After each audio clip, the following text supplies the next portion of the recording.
Welcome back, Notre Dame fans, to another edition of the Irish Breakdown Podcast. I got my Gap Closer shirt on today because there's some Gap closers that are going to be on campus this weekend, visiting Notre Dame. Plus, we've got a pretty big game this weekend for the Irish. They are off the bye Saturday, 7:30 p.m. Notre Dame versus Florida State, edition number 12 of this rivalry that began back in 1981 and is played. It's interesting. They've only played 11 games, but I would argue they've played like three kind of classic games. You think of the 1993 game. A couple years later, they played in an awesome bowl game. Florida State won. That was a great game. Derek Mays had a big day. And then, of course, in 2014. So the Irish are 1-1 in those classic games. Florida State has simply just not been good since that 2014 game when these two teams have played. So another missed opportunity for these two teams to be good, which is we were talking about that in the show recently, Ryan. That's Ryan Roberts, and then of course my guy Trevor Trowbridge with me. How it's unfortunate that since that 2014 game they've played in 18, 20, 21, and now again in 24. And each one of those times, Florida State just has not been a very good football team. And it's taken away from a rivalry that I actually rather like, because as I said yesterday, Trev, to you, I look at Florida State a whole lot different than I look at like Michigan and Miami. I actually have a level of respect for that program from the job that Bobby Bowden did and the things that he did. So we're going to preview this game, folks. We're going to talk about our keys to victory. We're going to then do our game predictions. We're going to kind of go through how we see this game playing out, give out our game balls. Then, of course, when we wrap it up with that segment of the show, Bill Bender from Sporting News is going to join me. And he and I are going to preview the big games from this weekend. And now that the college football playoff rankings are out, we can really point to the games that are going to have the biggest impact on the next batch of rankings, which comes out on Tuesday. But before we begin, Trevor, I know you have a word from one of our new partners here at Irish Breakdown. I sure do. It's going to be an exciting weekend of college football. And there's no better way to partner and sit down and watch those games than with MyBookie. Right? MyBookie is a sports book that gives you all the tools that you need to be successful and win the plays that you need to. One thing that I urge you guys to check out is tonight. It's Thursday night football. Cincinnati Bengals are taking on the Baltimore Ravens in Baltimore. For anybody that's been keeping track of the series, that was the same game last year where Joe Burrow injured his wrist and was out the rest of the season. It's almost a mirrored Thursday night game. It's almost the same week even. So I would check out what those lines are at MyBookie. But before you guys do that, make sure when you sign up, use promo code IRISH, IRISH. And what that's going to do for you is it's going to double your deposit bonus, which is awesome. It gives you free money to go in and play, put down some extra bets. Make sure you check out that Thursday night football because it is risk-free Thursdays with MyBookie. Also, make sure you enroll in their loyalty rewards program. What that's going to do for you is you're going to earn extra cash just for throwing down some bets. So you can do that for Thursday night football. You can do it for the college football games on Saturdays. And, of course, there's going to be a full slate of NFL games on Sundays. So be sure to check out MyBookie. It's a sports book that gives you control and rewards you for every moment of play.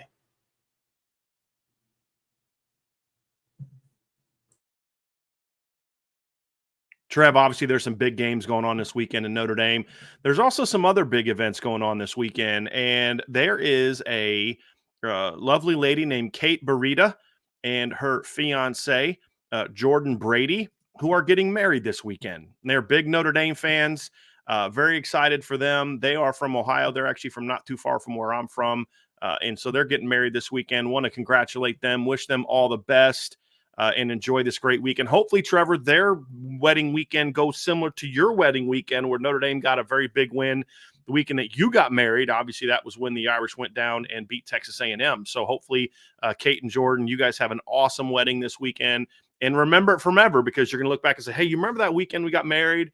And then George's going to be like, yeah, I remember that. That was a great weekend. Notre Dame smashed Florida State. Oh, yeah, that's right. Yeah, man, we got married too. That was awesome too. But hopefully you guys enjoy that and just have a great time at that wedding. So that'll be a great weekend for those guys. So it's also a big weekend for Notre Dame, fellows, because the Irish get to play Florida State this weekend. And it is not a big game from the standpoint of, oh, gee, you're playing a big-named opponent who's having a great season, and it's a chance to earn a top 25 win.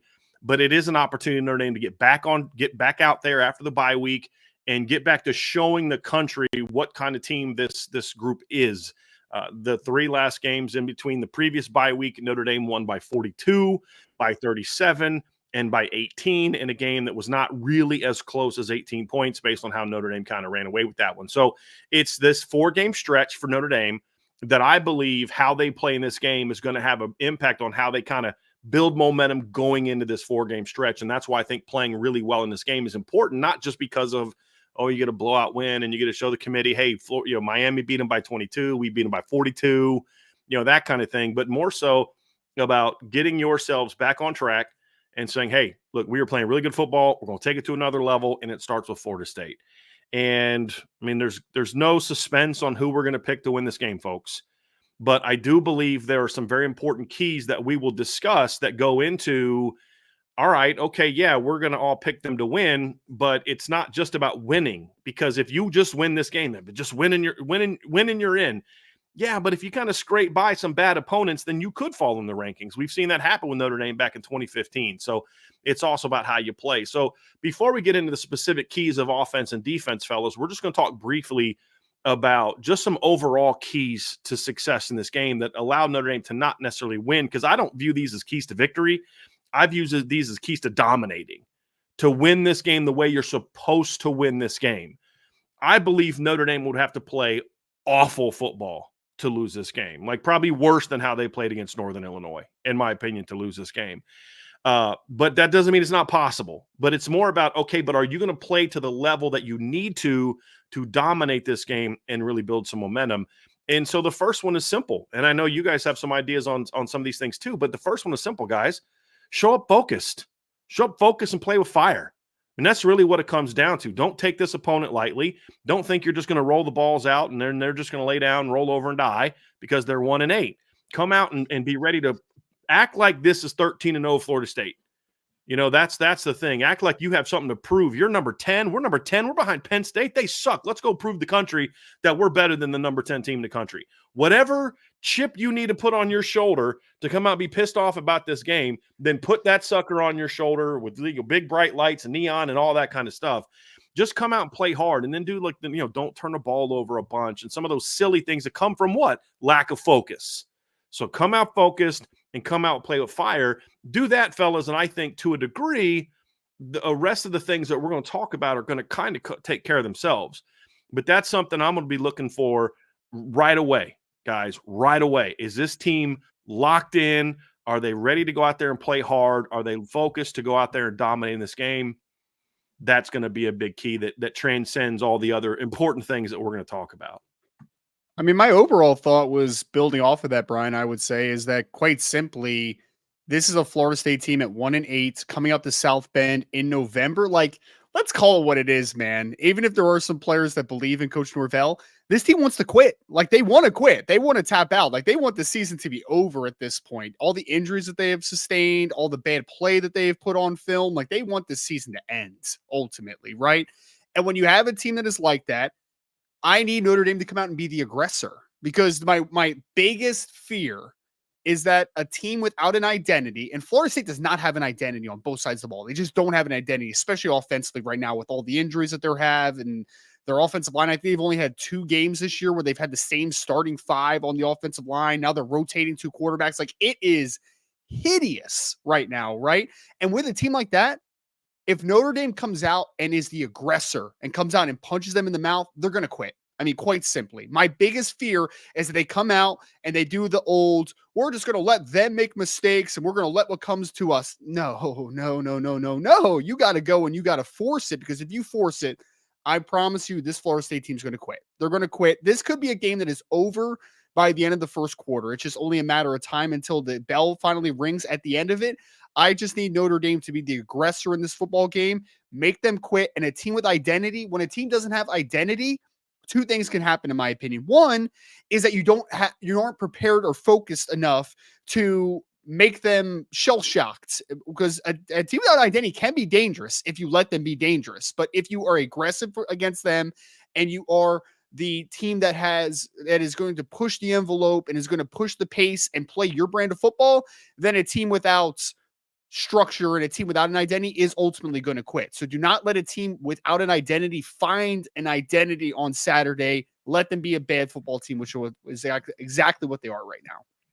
I mean, Trevor, I don't like to reveal things that we discuss behind closed doors, but I mean, I got to share. I'm going to set you up by what you shared with me when I sent you my keys to victory. And you said with a team like Florida State, a key to victory, darn well could just be show up. I mean, and what we mean by and what you mean by that is like just be you, just be yourself. That's such an important part of this game. Yeah, there is no secret recipe for success in beating this Florida State team. I think you guys killed it, right? This is a team that's struggling right now, and there's two different mindsets that you can have when you look at a wounded animal like what Florida State is. You can kind of just sit back and wait to let nature take its course, or you can just kind of help put it out of its misery a little bit, right? For a lack of better analogies here. But the only additional key that I have overarching is Florida State's coming into this game with literally nothing to lose, which can be a dangerous team to play. Yeah. Literally nothing changes for them if they lose this game. They're like, well, we lost again. And now you can say you lost a game to the best team on your schedule, right? Like this isn't Charleston Southern, right? So my only other key would be just be disciplined, right? Keep everything in between the whistles. No stupid penalties.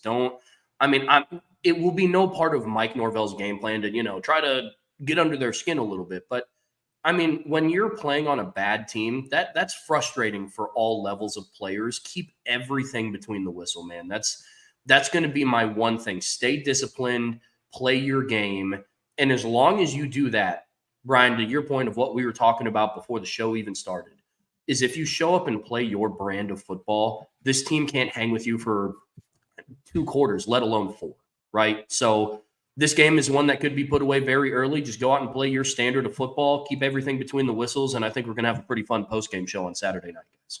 I also just think that football is a game that's built off of momentum, and coming into this football game, you have all the momentum and they have none of it. The worst thing that you could do is early on in this football game, make them feel like they have a chance, make them feel like they were there to like that. They have a realistic opportunity to win a football game, or at least leave it competitive. I mean, we see momentum swings in football games all the time. If you come out early on in this game, I promise you there won't be a momentum swing in this game. If you could keep that momentum throughout the first quarter, the first few minutes, I think that this team is just going to roll over and there's not going to be much fight left.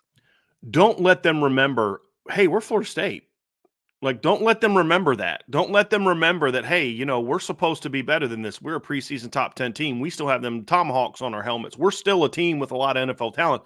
Don't let them remember that. Don't let them think, hey, it's finally clicking. We can win this football game, guys, because, Ryan, you talk about the football is a game of momentum, and I don't disagree with that at all. I would simply add it's also a game of emotion more than any other sport. Like baseball, we all grew up playing baseball. We all grew up playing basketball. Basketball is not an emotional game. Doesn't mean you can't get emotional, but it's not a game where emotion is needed to fuel you. Baseball is definitely not a game where emotion is needed to fuel you. Soccer's not. I've played all those sports. Football is. Because if you're just kind of going through the motions, this is not a game that you're going to overly enjoy. This is a game where you kind of need that fire. I mean, Ryan, I know you played middle linebacker. Trevor and I played quarterback, so it's a little different for us. I know you also played baseball growing up, and I'm sure you played basketball when you were a kid and things like that. I would imagine a pregame ritual for someone playing middle linebacker is a little different than when you were playing shortstop, because you got to psych yourself up a little bit for that just boom, boom, boom, boom, boom that you're going to face all game. Which you can't, you take someone out in baseball, you're kicked out of the game. You take someone out in basketball, you're suspended for 6 games. If you don't do that in football, you're getting benched. If you don't do that in football, you have to have a screw loose to play football at times, right? Like, you got to be a little bit psychotic. I mean, you really do. Explain why we're all on this show and why we all former players. Honestly, dude, and I mean, seriously, it is the most barbaric sports that we have, right? Like, it's a cliche thing, but like, it's a Warriors game, man. It's about who is the most dominant force on a field on a given Saturday. Who's the most dominant force on a snap to snap perspective? I mean, like you said, me going up there and having a bat where I need to be cool, calm, and collected and reserved and really kind of, be patient. Patience is not what you need on the football field for the most part, unless you're running the football occasionally, right? On like an inside zone. I mean, you have to be the aggressor. You have to have a screw loose. You have to, because this is a game that is decided by warriors. And yeah, so I agree. This is not a game where you could just come in, like I might listen to a little Modest Mouse, getting up for a game occasionally because it's a little bit slower and I like to kind of amp up. But like right before kickoff, I mean, that's where like the Hell's Bells comes out. You know what I mean? Like that's where it is. So that's kind of the ramp up to a football game. And you need that little bit of screw loose in your mind to be a great football player. You need it. Yeah. If they do it, fellas, then I don't think there's any doubt that Notre Dame will have a big day. The question is going to be how much, because as we promised you guys at the week, guys, we're not going to try to convince you that this team is something that they're not. But the thing that I will tell you is this is not a team that has had the kind of losses like a Stanford has had, for example. I don't know that if I were to say who's worse, Stanford or Florida State, I'd probably still say Stanford, even though I think Stanford's probably a better coached football team right now. But there's still a pretty giant talent gap between these two football teams, especially on defense. And that's the side of the ball where you look at Stanford, they've given up 34 points, 40 points, 31 points, 49 points, 40 points, 27 points, 59 points.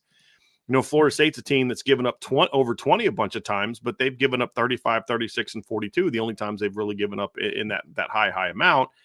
And as we talked about, Trev, you and I the other day, I think Miami scored 2 touchdowns in the final 3 minutes of the game, to kind of really, like 5 minutes of the game to really put that one away. So you're not going to just come out athlete them for 4 quarters the way that they did Navy or the way they did Florida State, the way that they did, some of these other inferior opponents on your football on your football schedule, because there is still talent on this team. There still is NFL talent on this football team, and as you guys have both said, the one thing you cannot let them do is to think that they have a chance. It's going to be a little chilly. It's going to be in the 50s. Ryan apparently is going to have a parka on in the 50s. So, how are them Florida kids going to handle that? You know what I mean? If Ryan's from Jersey and he's wearing a parka, how are those Florida kids going to be feeling? You don't, you want to make this a miserable night for them, because like I know Ryan, you're from Jersey. It better not be a miserable night for me, or I'm going to be really upset. So do not make it a miserable night for me. But my thing is this, guys. When you're in the elements and you're playing great football, it's almost like the elements fuel you. But when you're playing bad football and you're in the elements, you feel those elements much more, because it's a psyche thing, guys, and that's why this just coming out with that fire, that passion, that hey, we want to bury this football team is so important. We've said it all along, guys. This team is better when they're pissed.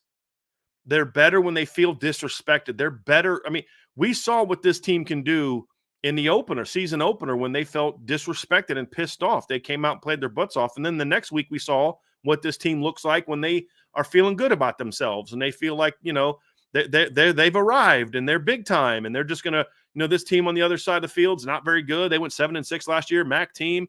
They're just going to roll over and die. Oh, we're going to put this sucker right in the end zone and go up 7-0. They're going to get pinned at their own 2. Ball game. Nope. You let that team back in that game with mistakes, and then all of a sudden they started to believe, right? You can't do that to this football team. You've got to put this team away early. Navy knew very early on, it's going to be a real long day. Stanford knew pretty early on, even though it didn't look like it after the first quarter. But they found out real quick that, guys, this is going to be a really long day. Notre Dame needs to make sure that Florida State realizes from right away, like, we're in trouble. We're in over our heads. This is going to be a long night. And so that's what Notre Dame needs to do. So that's kind of the first section of the show, folks. But I just want to remind you before we kind of get into the keys to victory and the other parts too. Trev, you know what they need to do, right? See that thing down there? Oh, it's not there. Ryan's covering up the normal sign that says like, subscribe, notifications, and make sure that you share this podcast. Not just share this podcast, but also to share it literally with people, with your friends and family. Also a reminder that on Saturday, we will be having an IB tailgate on Saturday. We'll be in a joy slot somewhere. They're not assigned parking spots, so it just kind of depends on where we will be when we get there. Our plan is to get there sometime between 12 and 1, and we'll have lots of goodies and stuff like that. I've had a lot of people ask us too, guys. There's no fee if you're a member of our site, or if you're someone who listens to our show. You're already kind of showing your support to us. This is our way of thanking you. So it's not like this isn't a fundraiser for us. So just show up. Another question I get asked a lot: can I bring a friend? Can I bring my wife? Can I bring my father-in-law? Yes, of course. Bring anyone you want to. This isn't like I'm checking IDs. Oh, excuse me, you're not part of the crew. Get out of here, right? We want everybody to be part of it. So just come, have fun. Be prepared to have your appetites. I'm spending all I ask is here. Come, be ready to talk and have fun. But I'm spending a lot of money on food and stuff like that. So I don't want to be taking all that home. I want you guys to eat all that and have all that and enjoy all that. So bring your appetites as well. So, and I don't want to hear anything like from Connor Laws. I'm hoping that I can make it. We're going to be there around 1 o'clock and we're going to be there all afternoon. So if you're in town, you need to come by and swing by so we can see you guys and meet you guys and have some fun. So make sure you check that out as well.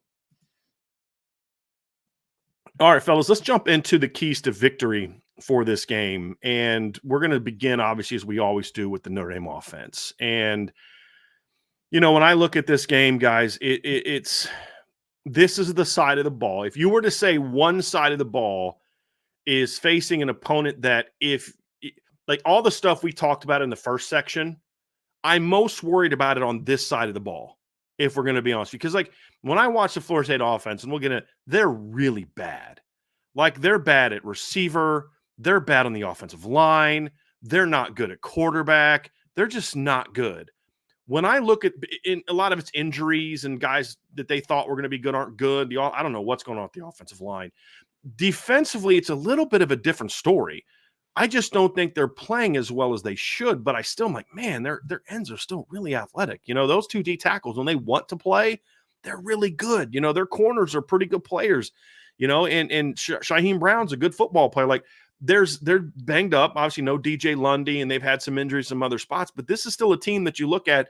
If Notre Dame doesn't come to play and they're not focused and they don't, do all the things they need to do, this is the side of the ball where I'm most concerned about it manifesting into issues for Notre Dame. And so that's why key number one is going to be what it always is, but this ties into what we just got done talking about. This is the side of the ball to me that more than anything can put this game away in a hurry. It's the Notre Dame offense. So starting fast is key. You talk about, Ryan, you were talking about it's a game of momentum, and Trev, we talked about it being a game of emotion and coming out and being focused and locked in and doing what you do. This is where it has to manifest, because if the defense gives up 15 yards in the first half to Florida State and they're just dominating Florida State, it may still only be a 7-0 ball game at halftime. And then Florida State regroups and they're thinking, hey guys, we played terrible on offense and we're still in this game. You want this game to be like 35-0 at halftime, then this side of the ball has to show up and be ready to play, because they're getting the bigger test. They're getting the bigger challenge, because this is a group of players that athletically can kind of compete with you a little bit. And so that's why when I look at it, guys, starting fast is so important always for Notre Dame. They're getting better at it. They've actually had 3 of the last 4 games. They've at least got a check for how they started, right? Between Louisville and Stanford, and then this game, or the Navy game, this is a game where the offense has to come out, just bury Florida State. Just put this game away in a hurry. So it's always an important key, but starting fast, Trev, builds on everything we talked about for the first 20 minutes of the show. It's all going to be manifest and by the offense starting fast. If all the things we talked about are true and Notre Dame is ready to do all those things, it starts right here and it'll show right here in the first half of the game. Yeah, we talked after the Navy game that what we saw from the offense now has to be like Navy's the benchmark for the Final 4 games moving forward into the postseason. Because against Navy, the offense, you could argue, played their first 4-quarter game all year. They started fast, they finished fast and strong, and that's something that you have to take into account and something you have to evaluate on Saturday. I mean, Ryan, you've talked about it a lot in postgame shows that Notre Dame's offense is very rhythm-based, and when they're in a rhythm, they're very hard to stop. And when they're not in a rhythm, doesn't take a whole lot to stop them.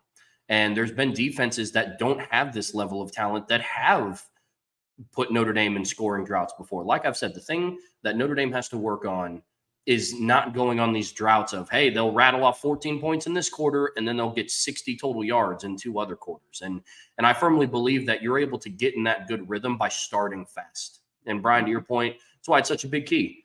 I mean, I know it's a key every single week, but it's a different perspective every time we talk about it. There's a reason why it matters, because it's Ryan, it's to what you said earlier. Football is a game of momentum.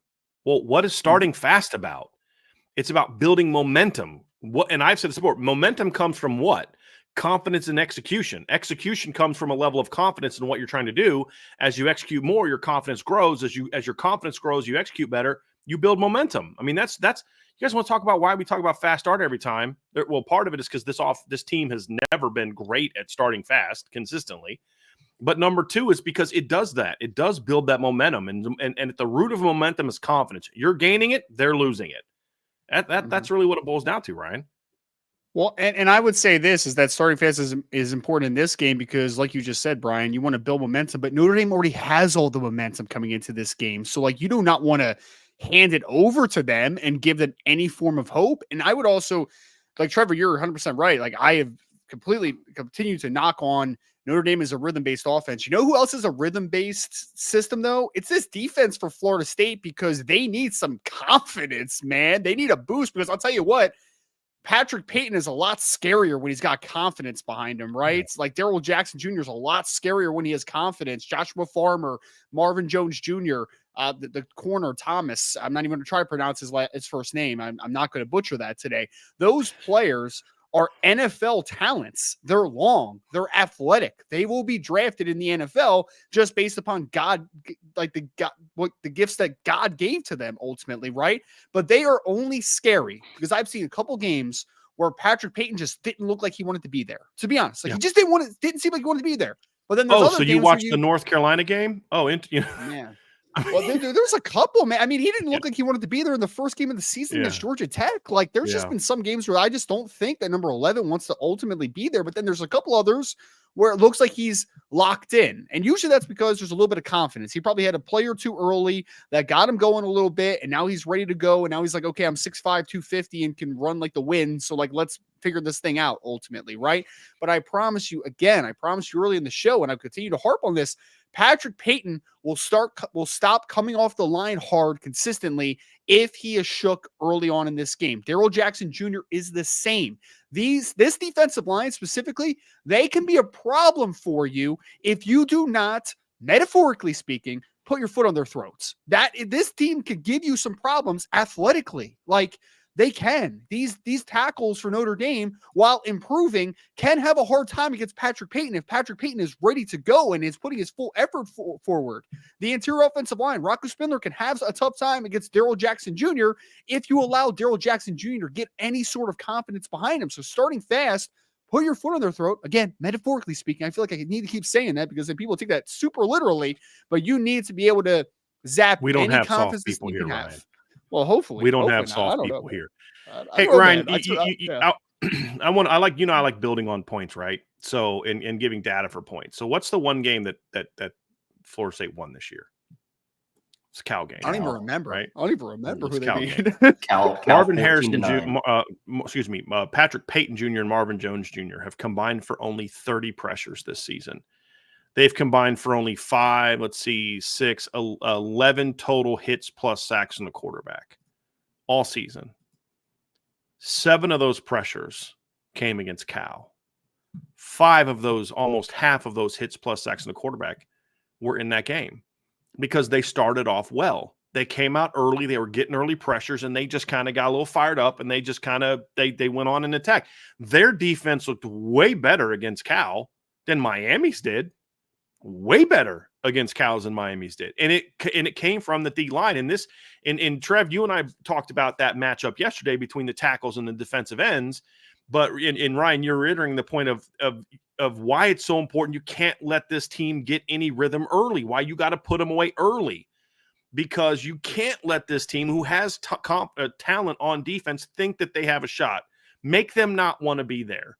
And I think that's a big part of it. And you guys talked about the edge pressure. I want to work to key number 2. Because key number 2 simply just slides inside. Trev, part of my key isn't protect the quarterback because we talked about it yesterday. And then Ryan, you just talked about it again in the start fast part, which is about not letting those 2 edges get going. That's obviously important. But in my opinion, just as big of a key, if not a bigger key, because I think running the football is going to be super important in this game, especially early, is you've got to win up the middle. The biggest matchup concern that I have in this game in any phase of the game is the matchup of the Notre Dame interior lineman against the Florida State interior lineman. Because, Ryan, you want to talk about guys that sometimes don't want to be there and then other times they do. And when they do want to be there, they are really good. It's the Florida State defensive tackles, especially Darrell Jackson Jr. Josh Farmer is a really good football player. When these guys are fired up and thinking like, hey, we're making plays, we're doing some things, I mean, that's part of the reason that I felt like they were able to somewhat keep Miami in check, is because they did get off to a decent start, especially up the middle, and they gave Miami some problems. That's the matchup to me, guys, because the run game needs to thrive in this game. Because if you run the ball effectively, Ryan, then we don't have to worry about needing to drop back 25 times and protect against Patrick Payton and Marvin Jones Jr. for 60 minutes, right?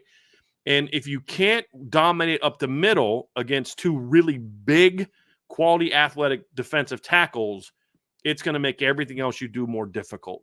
So dominating up the middle against those two D tackles is huge, because when they get blocked, their linebackers simply aren't good enough to make plays. They're just not. DJ Lundy out there, especially. Exactly, I mean, exactly. DJ Lundy is a good football player, man. I actually like DJ Lundy a ton, but like that interior defensive line right now, they need to play above their weight class even more than they typically need to, because the linebackers behind them, like I like the Nicholson kid as like kind of a hybrid Sam type of dude that could play on the line of scrimmage a little bit, but like there is no true middle linebacker in this team right now. There's not. Like DJ Lundy was your best second level defender by a landslide. Like it wasn't even close. So if you're able to negate these interior defensive linemen, Trev, like I would say that your second level is going to have a tough day as well, because you don't have DJ Lundy for this game as well. Yeah, Notre Dame's interior has struggled from time to time when they've played against skilled interior defensive linemen. You know, I mean, the name that comes to mind off the top of my head is Zeke Biggers against, you know, when they were playing Georgia Tech. You know, they had issues. Yeah, they had issues with interior defensive linemen. But this all kind of feeds back into the main point of this defense will just kind of start to quit if they kind of – it's almost kind of like their pride almost gets hurt a little bit. Yeah. Like I think they know at the end of the day that they are a skilled unit. But the second that people are able to have success specifically running the football on them, that's kind of like when they're, this just isn't it today, guys. Like, I mean, we just got done talking about the Cal game, and it was, I mean, they held Cal to 107 yards rushing that day, you know, and then you fast forward to the games where like it was obvious that they just quit. You know, Phil Maffa had a $154 against Florida State in that game. And that's just when teams are able to gouge them on the ground, that's when you can kind of start to see the team's mentalities kind of just kind of go. Look, BC runs for 263 on them, and they win by 15 in a game that wasn't competitive. They hold Memphis to 65 yards. They win by 8. They lose by 8. Competitive game. They hold Cal to 107, 2.9 per carry. They win that football game, right? Like Duke, they only lose by a touchdown. They held Duke to 110 yards, 3.1 yards per carry. Okay, since the opener against Georgia Tech, where they gave up 190 rushing yards and lost by 3. In every game, this is the point total, or the rushing yards total they've given up in every game, and the margin of defeat: 15 points, 263 yards.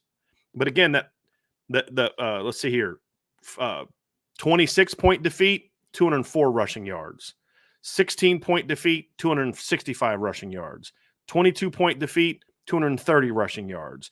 24-point defeat, 289 rushing yards.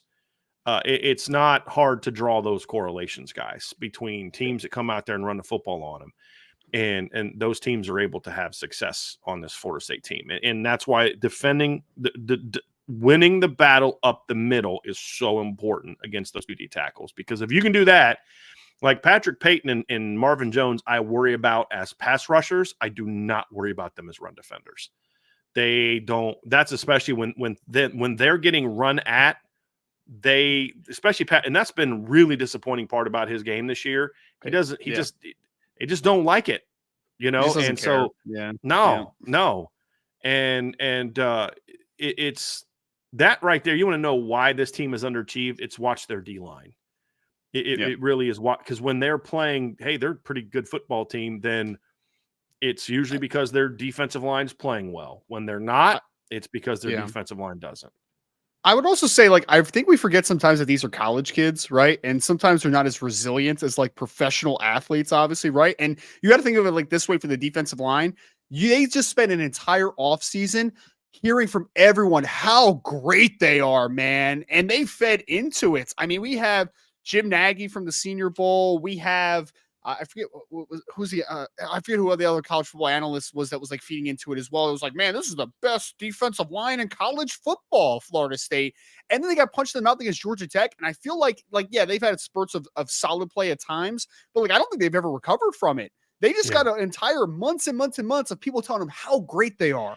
Patrick Payton might be a first-round pick. Darrell Jackson Jr. might be a top 50 pick. They get punched in the mouth, and then they're 21 years old. They're 22 years old, and they don't know how to mentally recover from that realization that, like, dude, you guys need to work hard or you're not going to be that type of team. And I believe at least 2 of them jumped in the portal in the offseason saying, hey, if you don't pay me more, I'm going to leave. So I think their priorities got a little jacked up too this offseason. Sure. So that's going to be a big part of it, guys. Key number 3, I think this is a big one too. Actually, I'm going to do keys 3 and 4 together, fellas, because I do actually think they go together. Key number 4 is go big play hunting. Florida State is not – they give up a lot of big plays on the season. I mean, that's just something that we have seen kind of time and time again. If you look at where they rank defensively, they are 87th in the country in most plays allowed of 30 yards or more. They rank 103rd in the country in most plays of 40 yards or more. This is a team 96 in the country in plays of 20 yards or more. This is a team you can gash. And when you gash them, that especially is when they just kind of like heads go down and you can see all the confidence sucked out of their bodies. All right. It's like you guys remember, did you guys watch Green Lantern? Right? The DC movie with Ryan Reynolds. You know the part where like that thing is just like sucking their souls out of, like, you can see that happening to Florida State's defense when teams are just gashing them. You can kind of see their football souls just like leave their bodies. So big play hunting is a key, and dominating in the middle is going to be a part of that. But the other one too, guys, is force this defense to communicate and make decisions, because when they do that, they are going to give up big plays. They do not communicate well. They do not handle having to make adjustments on the fly very well. So I think there's a few things that I want to see Notre Dame do to take advantage of that and make them, force them to communicate, force them to make decisions. Tempo, right? Mixing up the tempo. I liked Notre Dame had some pace to it against Navy. We saw when they've had pace this year. Louisville, they had a little bit of pace early, and this team is good when they work with pace. I want to see them do a lot of pre-snap movement and not like slow little, tight end zips. And I want to see some legit shift, go motion across when they've done some of that stuff, and it's been really effective. I want to see pre-snap movement, do stuff with the running backs where you motion Jeremiah Love out and just do some, and you're not throwing it to him. Maybe you're getting them to react and you're coming back with something different. Post-snap switch routes are going to be big. Stuff, whether it's bunches, whether it's using a motion to get into sort of a stack alignment and do stuff off of it, whether it's just normal post-snap switches, whether it's clear routes, like high-low routes. There's all types of ways where you're doing some sort of post-snap switch. It's not just going like this at the snap. Those are all big things, guys. Mixing up the backfield action, like not always just kind of inside zone, but, doing some jets off of it, do some outside, make sure you're running the ball outside as well a little bit. All that stuff that gets them to go like this, that gets them to talk, that gets them to communicate, is greater opportunities. It's true for every defense, but it's especially true against this defense. It's going to force them into mistakes, Trevor. And if you force them into mistakes and you're handling business up the middle, then guess what? Key number 4, big play hunting. It's going to be a fun day. The feast is going to be there for this offense. Yeah, I mean, if I were a betting man, which I am, I would be confident in saying that Notre Dame is going to have a couple of big play action shots with what they're going to be able to do on the ground on Saturday. Another thing too, I watched a good amount of film on Florida State's defense, because that's the one. I mean, one, I don't really want to watch film on their offense, but two, on defense, they don't do well playing and tackling in space. Like when they have one-on-one opportunities, they are not great at it. So a lot of their plays that they've given up, those plays of 20, 30, 40 yards, it's not all just, 30-yard passes and it goes 30 yards in the air. A lot of it is, cross routes, underneath routes that just break for longer plays. And Notre Dame was starting to do a good job of that against this last 3-game stretch against Stanford, Georgia Tech, and Navy. So I'm hoping to see more of that as well going into this game, because I think that's going to aid into the big play hunting.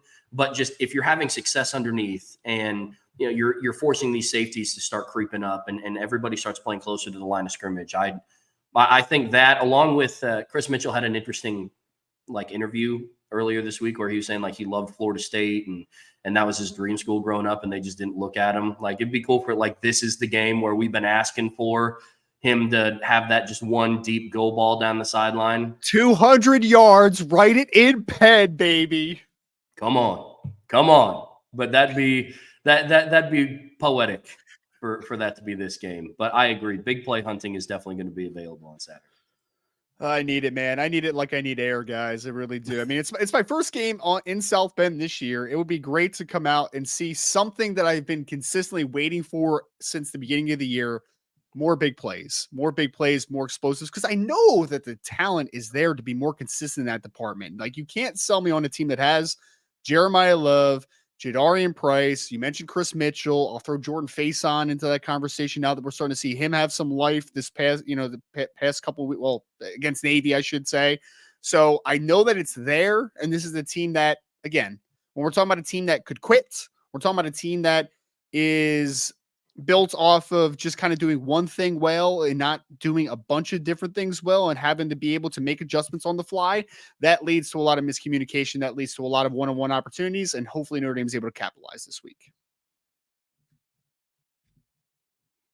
Let's move over to the defense, fellas, because this is the one that I believe is the biggest mismatch. Whereas on defense, it's a lot of, they're talented, but they can NFL this, NFL that, size here, speed there. They just don't play well. There's always that fear of, hopefully this isn't the game they play well, which is why starting fast is so important. This side of the ball, to me, guys, is more of a mismatch. But that doesn't mean that Florida State doesn't have some things that can hurt you if you don't play, if you're not locked in, right? Like Hakeem Williams is an interesting player, for example, where he'll get open and they just won't catch the ball. Well, the concern about athletic, big, tall, long athletic guys like that is, but what if it's that game where he is locked in and he's catching the ball? You know what I mean? That's where he can hit some big plays for you. Lawrence Toafili is a guy that if you're not locked in and playing disciplined football on the second level and tackling well in space, he can hurt you. He's a kid that he's struggling this year, but Ryan, I think this is a kid coming in the year was 7 yard per carry guy in his career coming into the season. So this is the side of the ball, guys, where it is just about, you just got to do your job. It really is a lot about just do your job, guys. Just don't play hard, be focused, just do your job, which I'm less worried about now than maybe I was earlier in the year, shortly after the Northern Illinois game, because this defense has come to play every week. So I'm not as concerned about that, but there are still some keys to carrying out the level of dominance that we need to see, because this is a football team that is yet to get to 300 yards this season. And I hate to say that because I feel like I'm going to be the jinx and that's, it's going to be the thing. But I'm saying that because if you're locked in and loaded, then you can really dominate this football team. And as we're talking about Notre Dame resume building, if the Notre Dame offense can come out and really rip this team up and say, hey, listen, you guys talk about Miami and their offense, this, that, and the other thing, but look what we've done the last month of the season. And look what we're able to do, what we were able to do against the same team that they played. But then the other part of it is, Miami gave up 248 yards to Florida State, 4.1 yards per carry. Notre Dame needs to make that look like they had a field day against Miami. That's really what needs to come down to, fellas. And, there's 4 keys that I'll focus on, but this key number 1 is really where it starts, guys, and that's dominate up front. I mean, this is an offensive line that Ryan, I'll kick it to you, man, because you and I spent a lot of time this summer talking about this Florida State offensive line. And, 3 sixth-year seniors returning and a lot of experience, a lot of veterans, a lot of size outside of Smith at center. It's got really good size, and they are just – and I don't like using this word very much, Ryan. They're soft up front. They really are. And not just soft in their players, but they're soft in their scheme, which has been weird. They do a lot of retreating at the snap on run plays. And they do these weird, really weird hops when they pull, and teams see that and they just blow it up. It has been one of the weirdest things ever, but this is a thing where they have zero chance of moving the ball if you dominate up front. Their quarterbacks have no chance. I thought the Croman Hoek kid, I think that's how close to at least how you say his name. Something like that. Yeah. You know, he made some. I mean, some of the plays against Miami were phenomenal plays where he got out of a pile of 5 guys and took off running. You got to tackle well, but like Athletic. Yeah. you got to, if you don't play discipline, but if you dominate up front, he doesn't know what to do with the football because he's a true freshman. And Brock Glenn's not a very good quarterback. He just isn't a very good quarterback. So you dominate up front, you're going to destroy this offense. And they're not. And the one position that concerns me, running back, is a non-factor if you dominate up front.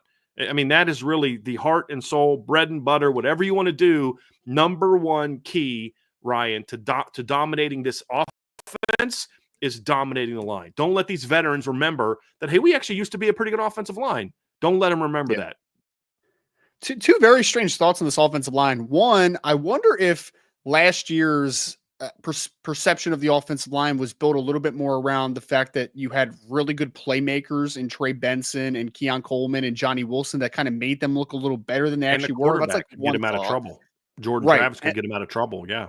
Yeah, because the offense stagnated a lot when Jordan Travis did get hurt. Like it looked like a completely different team with like Tate Rodemaker and like those guys and Brock Glenn eventually. But yeah, so I think that's one thought. The other thought, and that I mentioned earlier, was that Florida State has they've only had 2 football games this year out of the 9 that they've played where they had the same starting 5 offensive linemen. So that hurts obviously the cohesiveness of a unit and the consistency of a unit. So I do wonder if they were a more healthy unit, if it would be a little bit better, but ultimately they are as healthy as they have been over the last few weeks. They're going to have Washington in at left tackle. They're going to have Byers at right tackle, and they have Maurice Smith at center. So like that is about as good as it's going to be for Florida State as far as like just functionally having your guys. But ultimately, Howard Cross, Riley Mills, these guys, like they have to be licking their chops because this is a slow-footed offensive line, and maybe that's partly due to some of the injuries that they've had. But this is a unit that, like, if you don't dominate this offensive line, there's problems there, right? Like there's major issues overall. And if you stunt that offensive line and you don't allow anything, I don't want to put my score prediction out there, but like I have a hard time seeing them hit the end zone if they dominate the offensive line the way I think that they can dominate this offensive line.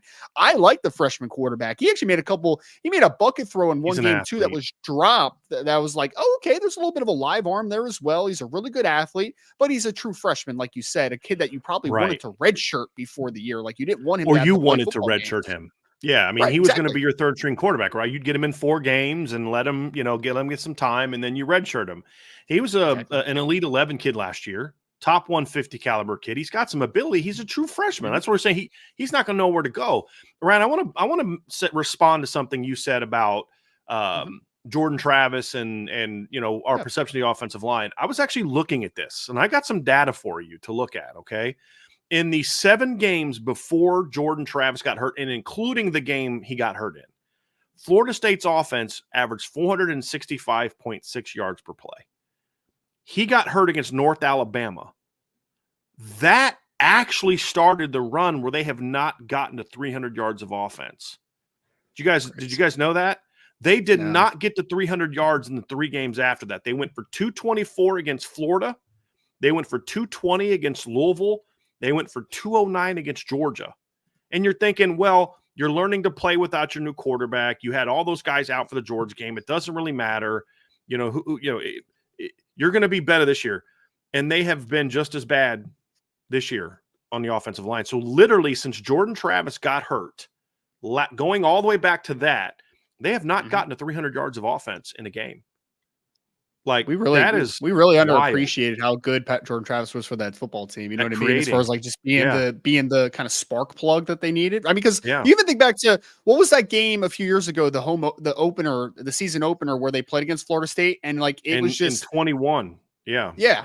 I mean, so like Jordan Travis at first in his career, you were just kind of like, I don't think that's a guy.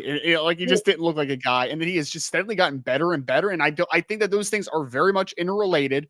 That the minute that Jordan Travis got hurt, I mean, like you saw the Louisville game, man. Like that was an ugly game in the ACC championship game last year. They were running end arounds to 6'4", 220-pound Keon Coleman because they had nothing offensively. They're just like, we just don't have anything here, right? And I don't think they have the same playmakers this year, but I also think that has maybe just kind of driven our attention more to like, man, maybe that offensive line was like solid last year, but like maybe it wasn't great. Maybe it was not a great unit. Maybe it was just solid with a lot of good playmakers around it. He actually had his coming out party as a player against Notre Dame in 2020. You guys remember that? Notre Dame won 42-26, and he was running around and making a bunch of plays. That's the game I was talking about. Yeah, that's the one. Yeah. And then he made a lot of plays early in the 2020 game or 2021 game again the next year too. But that was, I think, game 4 or 5 in 2020. Yeah. And he had made his first career start was really the week before against Jacksonville State. He had that coming out. He kept them in that game for a while, guys, with his ability to run around. So I think there's a lot of merit to that comment that you made, Ryan, that maybe this offensive line wasn't as good as we thought they were, but I also don't remember breaking them down, them being as soft as they are this year, though. Like, that's been the thing that's been really weird is they've been a really soft team. Let's get to key number 2, fellas, and this comes down to twofold. Number 1, the starting quarterback, Brock Glenn, not very good, not great at reading defenses, not accurate at all. The number 2 kid's talented, but a true freshman, he's been thrown into the fire a little bit. You've got to be able to get these guys confused. Get them confused with your looks. Get them confused with. I mean, you're going to have a play here. Ryan, I remember you and I sitting beside each other in 2022, and one of the things that really hurt Garrett is Schrader, right? The kid from Syracuse, is they were doing a lot of stuff at him post snap that was just messing with his head, and that's why he throws the ball first play of the game. Yeah, first play of the game. Yes. Right to Brandon Joseph for a pick 6, and he struggled. They ended up having to. He was playing really good football coming in that game, and he benched him. He was never the same after that, Ryan. Yeah, and then it was like Carlos Del Rio or whatever that gave him a little bit of life for like a couple minutes. Yeah. Weird. And Schrader never recovered from that. And you got to kind of do a similar thing to these guys. And this will tie into the 4th key. But if you dominate up front, they're not going to be able to run the football. And then if you're able to confuse the quarterback with your looks, where's the pressure coming from? They're not going to be able to throw the football with any kind of consistency. They may hit a couple plays here and there, but they're not going to be able to do it with any consistency. So dominate up front, key number 1. Do things to confuse the quarterback, number 2, which includes pressures. Where are they coming from? Getting in his face up the middle, but then also, hey, it looks like it's going to be cover 2. So I think I've got this route here, and then all of a sudden the safety's jumping right in front of it. Hey, I'm coming. I think 34's coming, 34's coming, and you drop back thinking you're going to throw a slant, or hey, 24's coming, 4's coming, 27's coming. You drop back, throw a quick slant, and then boom, that guy's dropping. He's smoking underneath it, and he's picking the ball off, and he's taking it the other way. Right? Like, those are the kind of things. Like, I could see Jack Kaiser doing something in this game where it looks like he's going to come, and then he doesn't, and he gets right underneath the football or something like that. You know what I mean? Those are things that you need to do, is get these quarterbacks, because if these quarterbacks are, looking over their shoulder all the time and not sure of what they're seeing, they're going to struggle, and Notre Dame's going to dominate. Yeah, I agree. One thing that they do really well is they'll rotate both of their safeties down into the box as well, depending on what formation looks they get. And I could see the scenario that you just kind of laid out there, Brian, was, Adon Schuler rolls down, Xavier Watts rolls down, and then kind of creeps back into like a robber sort of situation. And, the young quarterbacks just don't see him and end up forcing the ball over the middle. The one thing that I'm going to be interested in seeing is how the defensive ends play for Notre Dame, because the interior defensive linemen have played really well the last 3 games. And I mean, Riley Mills right now is arguably playing the best football he's played in a Notre Dame uniform. But the ends, this is the first, from a formation standpoint, the most traditional offense that Notre Dame has seen since they played Louisville. And since Louisville, they only had Boubacar for a half against Louisville. But I'm going to be interested to see how much pressure they're able to generate off the edges. Could this be a Bryce Young breakout game? Could we see, I know Josh Burnham's getting the start at Viper this week. So is that something that, is he going to start coming on and proving that he's more of just a run stopping defensive end? So I'm going to be interested to see how the ends play on Saturday as well. Yeah, I mean, you got to frustrate these quarterbacks ultimately, right? Because we are talking about a freshman and a redshirt freshman ultimately. So they're both young cats. And ultimately, I would say this is that when you're a part of a quarterback system where, and this isn't a true quarterback system. This is our quarterback got hurt. We have 2 quarterbacks. Neither one of them are playing like overly well enough where we're just like, that's our guy. So they are rotating these quarterbacks. They both will play in the football game. And when that's the situation you're in, I think that there's going to be a little bit of a short mindset for a couple of these guys where if something bad goes out wrong, like if Brock Glenn, starts the game and he has a rough first couple series and they decide to go to Luke Kromenhoek, maybe Brock Glenn mentally checks out a little bit. And not that he's a mentally not tough kid. He's just a young kid ultimately, right? Like these are young football players. So if you pressure them, like Luke Kromenhoek, maybe having a scramble or two in this full game is not the worst thing in the world. It's not, because that probably means that you're putting pressure on him. If you get pressure and you make these young quarterbacks think a lot, I think that Notre Dame is going to have a couple opportunities to take the football away, and it's going to be a big game for them. Last couple guys that kind of tie together. This is a really bad third down offense, Trev. You talked about that, and there's a lot of reasons why. Lack of talent, just not being able to protect the quarterback, having youth at quarterback. They literally rank 133rd in the country in third down offense. The only team worse than them is Kent State, who is legitimately, guys, one of the worst FBS football teams I have ever seen in my life. They lost to St. Francis, an FCS school that is 1-4 in their conference, which is a lower end conference on the FCS level. Like Kent State is awful, man. They're so bad, Ryan, and they've been shut out 3 times this year, and they've been held to single digits a total of 4 times. I mean, they are a really bad football team. Really bad football team. So you got to have early down success. And I'm going to put these 2 final keys together because they all build. This is a really smooth building to these particular keys. Dominate up front, confuse the quarterback, have early, which leads to early down success, which leads to get the football, because they will turn the ball over. And they turn, when you consider how often, like if you look at the national ranks, right? I'm just going to pull these up here real quick just to give you guys an idea of it. So Florida State this year in turnovers lost, they rank 106th in turnovers lost. They've had 15 in 9 games. But here's another interesting part of that. They rank 105th in total plays. So that's 2 numbers that are really not good. So it puts perspective into how bad they are at turning the ball over. Because if you're turning the ball over that much and you run that few plays, you're a turnover machine. I mean, you really are. So early down success, which is going to put them in a lot of bad third down situations, and that's where you get to me, disrupt the quarterbacks and then put them in situations where they're throwing. That's going to result in whether it's strip sacks, whether it's drilling receivers in space, whether it's intercepting the ball, whatever it is, early down success leads to bad third down situations, and all of that leads to forcing a lot of turnovers. Those final 2 keys really go hand in hand, Ryan, because if keys 1, 2, and 3 go well, I guarantee you that key 4 will be there, which is the ball will be put in the air on the ground, and Notre Dame's going to be able to force a good chunk of turnovers in this game. It's why you're scared of young quarterbacks at times, right? Because typically when pressure happens, they make a lot of really bad decisions ultimately, right? And this is a team that I don't like calling players soft either, Brian. I don't. But do I question the toughness of a team that is 1-8 coming up to South Bend, Indiana, that plays in Florida in November? Like, yes, I do. I think that when you hit a couple of these guys in the mouth a little bit, I do think that they will kind of curl up a little bit. I do believe that. I think a couple of young quarterbacks will make a few bad decisions. And Notre Dame is one of the best teams in the country at forcing turnovers as well. Yeah. Like Xavier Watts has been tremendous this year. We have seen guys. I mean, I know that it's bolstered a little bit by the 6 recorded turnovers they had against Navy, but like speed and overall athleticism and length, that forces teams into making some really bad mistakes at times, right? And really forced errors. So Notre Dame has the chance of just their pure presence to create some of those situations. And then you have guys like Christian Gray, like Xavier Watts, that have the propensity and the upside to make you pay ultimately. Christian, just extra jugs this week, buddy, because I think that this is a game where you could have 1 or 2 picks. I think that this is a jugs machine, man. Relax. I took it totally the wrong way. I'm so sorry.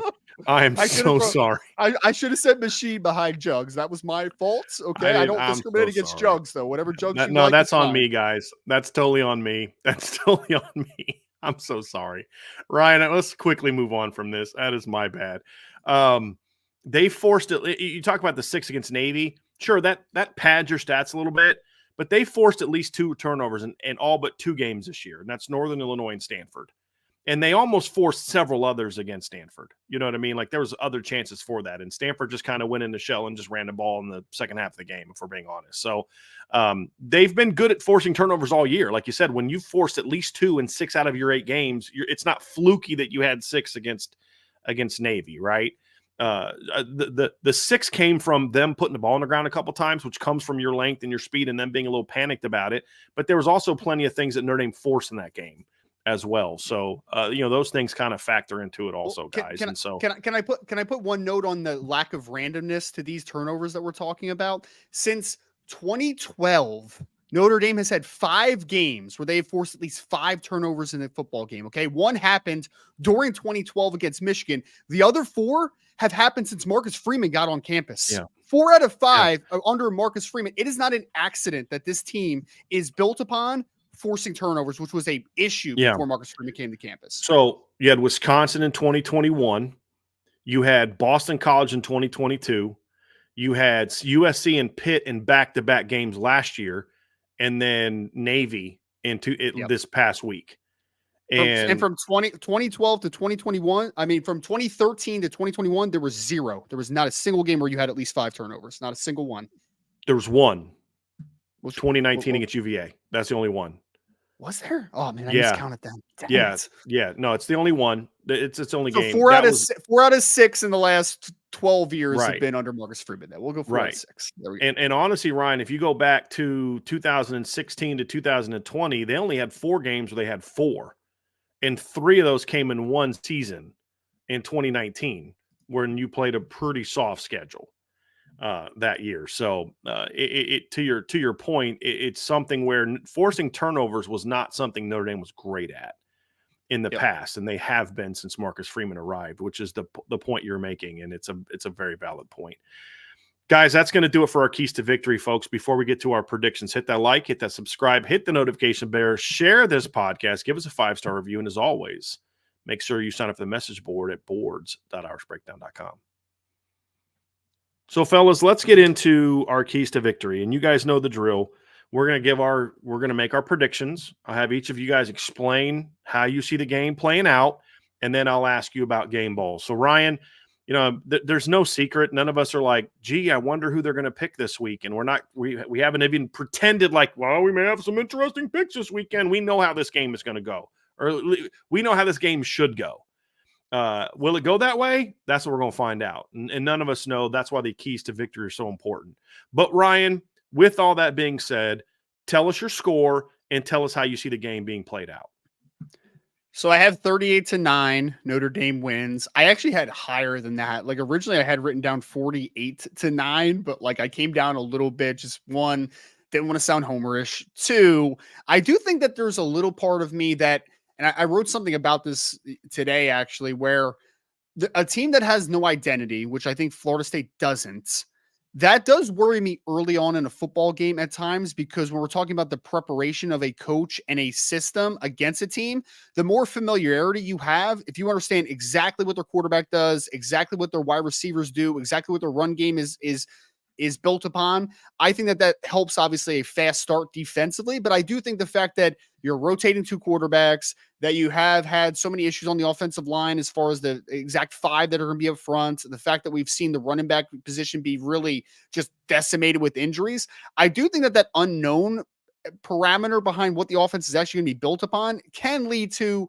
maybe a drive or 2 early where they can move the ball and maybe, take some time off the clock. But at the end of the day, Notre Dame's defense is just too talented for this team. I think they settle in and they're dominant for the majority of this football game. And I think the offense makes some big plays, but I do think that 38 points against this team is still a good number when you consider all the NFL talent that is on the team ultimately for Florida State. So I have 38-9 as the decider in this one.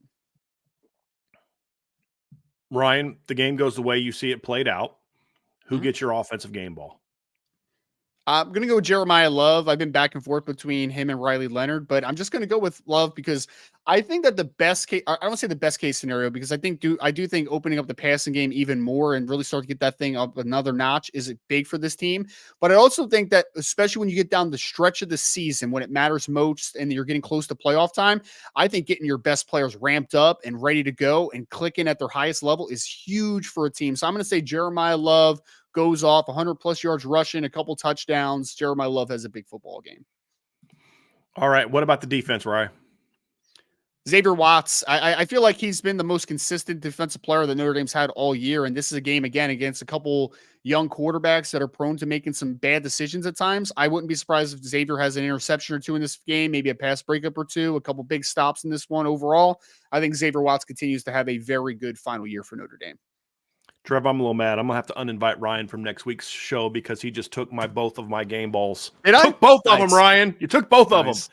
No, Doesn't it feel like a Xavier Watts game though, right? Where he's just like mid-hole in a couple plays. Saying that since I first started diving into Florida State. Oh my God, Xavier Watts might have 3 interceptions in this game. I swear to you, I've been thinking all that all week. Because I just have visions of like Caleb Williams throwing off his back foot with pressure in his face. I'm like, that's gonna. I think Trevor, you might have even said that earlier in the week, right?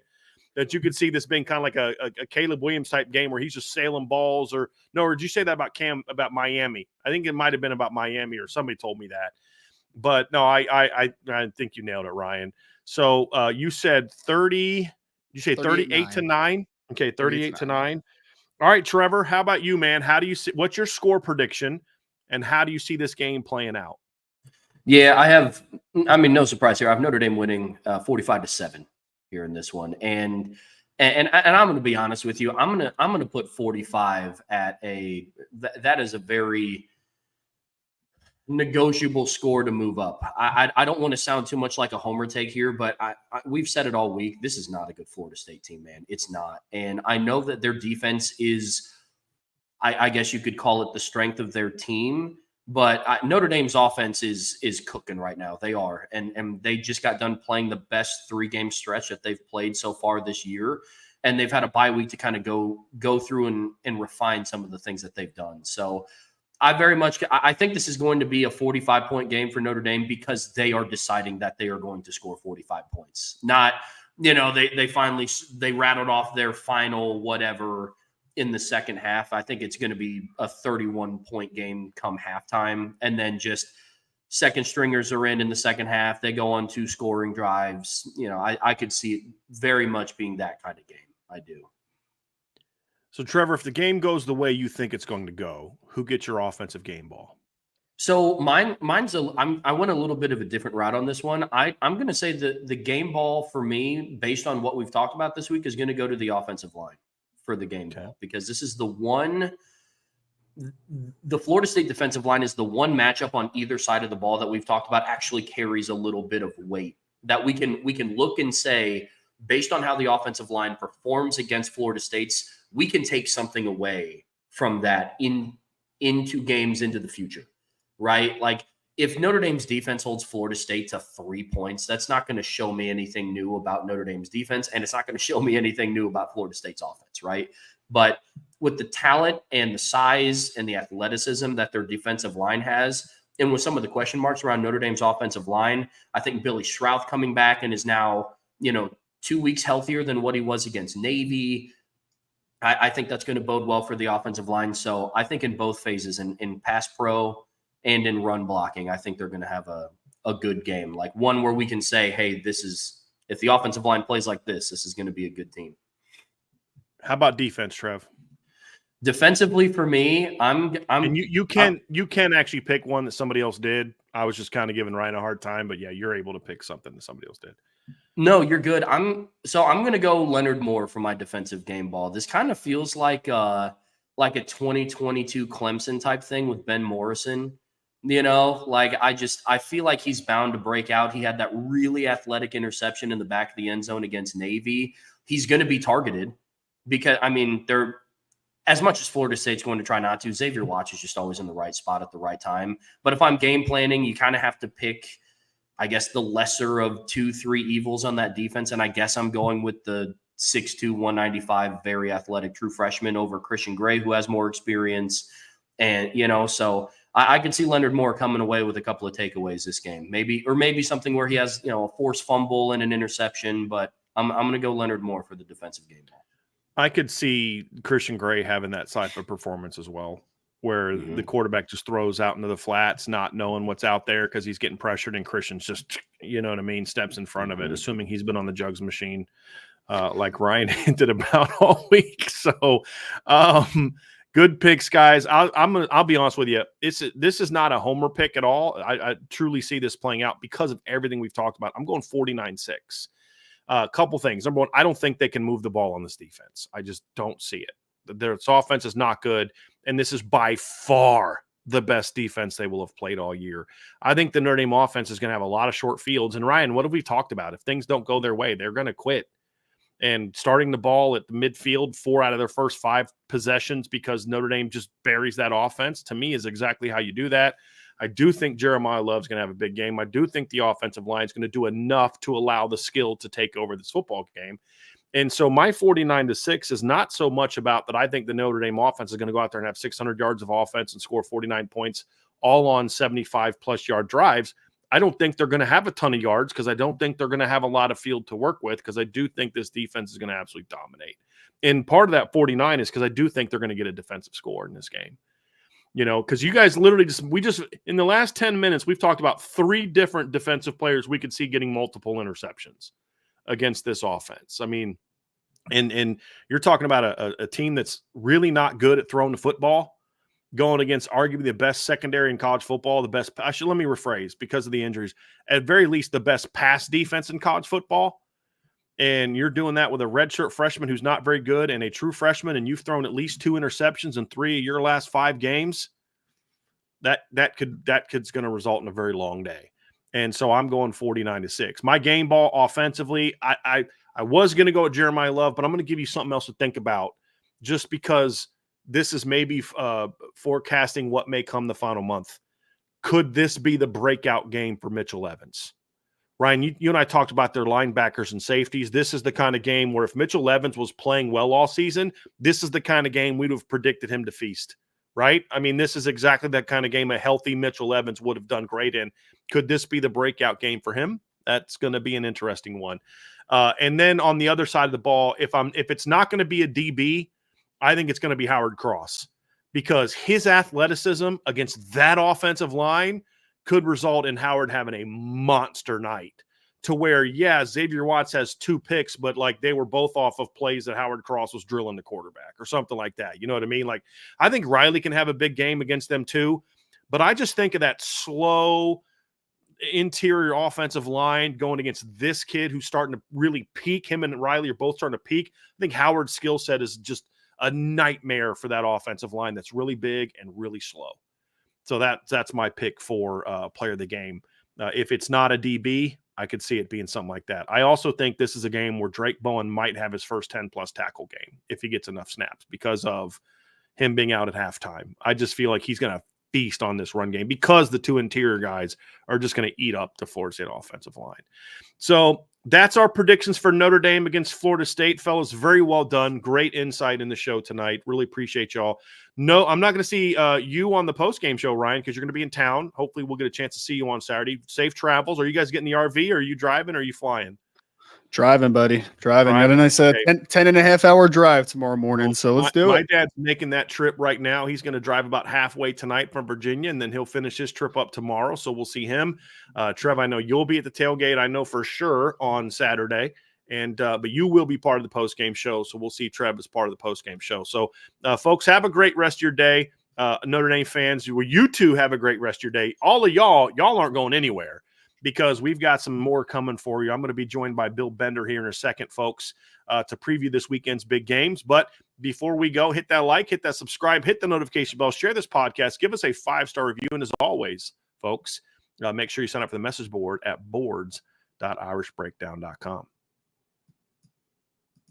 All right, we're going to bring in Bill now so we can preview the big games for this weekend. Always happy to be joined by my guy, Bill Bender. Bill, how are you doing? Hey, I'm doing well. Thanks for having me on. Well, Bill, let's jump right into it, man. This is a really – I think this weekend there's a lot more intrigue about this weekend for me because we now know officially how the playoff committee sees all these teams, right? So we had our fun little debate on Tuesday night, and we'll have more probably next Tuesday night. But now we know. We know where the teams are ranked. We know who's in right now if they handle business. We know who's on the outside looking in, who needs to finish strong. We now know what big games there are for the playoff committee this weekend. So we're going to do a couple quick upset alert games, And then we're just going to quickly work through 4 games to keep an eye on. And then there's 3 really big games: Georgia Ole Miss, Bama LSU, and Miami Georgia Tech, which you could kind of slide into the potential upset alert one that we could slide into that we're going to talk about. But I want to start, Bill, in the Big 12. And I saw a stat today where I think all but 2 of the teams in the Big 12 are currently still somehow in the mix for the Big 12 title game, which speaks to a great deal of parity, which is kind of why every week when we talk about upset alert, it's almost like our upset alert discussion always centers around Big 12 games. And that's where a lot of the upsets have been. We saw that last week because there is no elite Big 12 team, but there's also a lot of solid quality teams in the Big 12 that can really beat each other any given Saturday. So there's 2 games to keep an eye on this weekend, Bill, and both could really shake up the college football playoff committee, especially the first one we're going to talk about. Number 9, BYU at Utah. On paper, Bill, this game should not be close. BYU's undefeated. They're top 10. Utah is struggling. But when it comes to the Holy War, I kind of it's the cliche of, throw the records out the window when it's a rivalry game, but especially this rivalry game, Bill, where usually it's been BYU knocking off a really good Utah team when that happens. Now Utah is going to look to return the favor a little bit to BYU. This is one of those upset alert games that could really shake up the college football playoff. Yeah, and when you hear Urban Meyer talk about it, Urban Meyer coached at Notre Dame. He coached in Ohio State, Michigan games, and you will hear him say that this is as intense as any of those. The backdrop, the religious undertones to it, the in-state rivalry factor. And I mean, I can sit here and say Utah's averaged 12.5 points per game in their last 4 games. They can't score. I don't think it matters because all they have to do is win this game. And then it's the season was fine. We didn't lose to BYU. The Big 12 element you spoke of definitely matters. I mean, these teams are upset. It's waiting to happen. So yeah, BYU has to be careful in this environment. They have not won in their last 5 trips.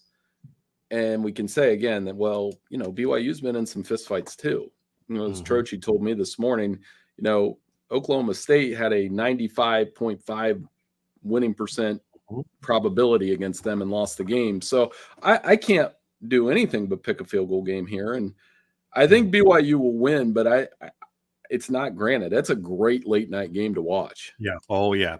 10-15, for those who don't know, 10-15 on ESPN. BYU's only a 3.5-point favorite, which I think says a lot about how people view this game. Like, this is not going to be a game where the statistical matchups are going to factor in as much. This is just pure unadulterated dislike and hatred. Yes, absolutely. Another Big 12 game that I have on upset alert for the second week in a row. Texas Tech is a team I have on in this conversation for a potential upset. And this week they're hosting Colorado. Now, obviously Colorado is playing as good a football as they've played in a very long time right now. The Buffaloes come in as winners of 5 of their last 6. Their only loss was a 3-point home loss to a ranked Kansas State team. They've won their last 3 wins over at UCF, at Arizona, and home against Cincinnati were all by double digits. So they're not just winning games, Bill.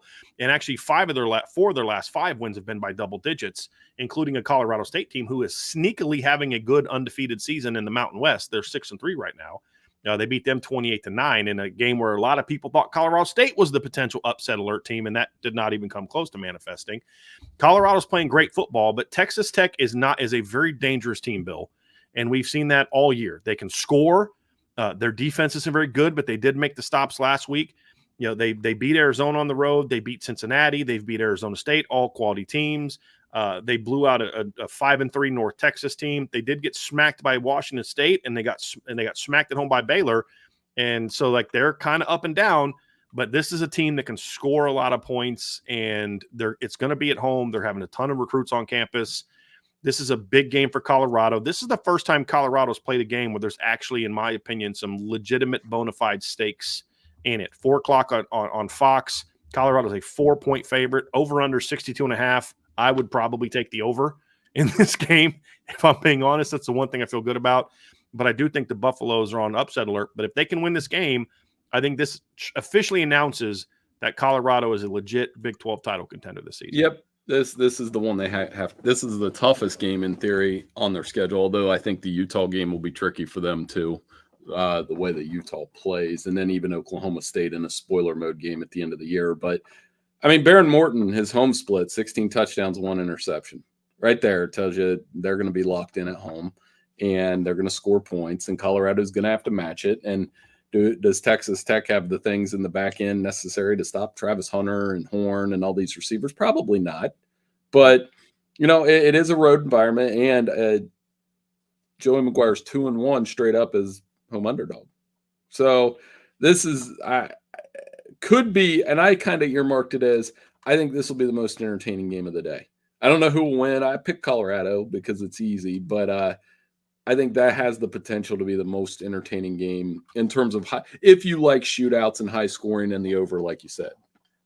Here's the interesting thing to keep an eye on for this game, Bill, before we move on, is when we think Texas Tech, we think throwing the ball over the field, we think all those air raid quarterbacks, but their best player is their running back. And this could be one of those games where what the best thing you can do to keep Travis Hunter and Shedeur Sanders from taking over that game? Run the ball.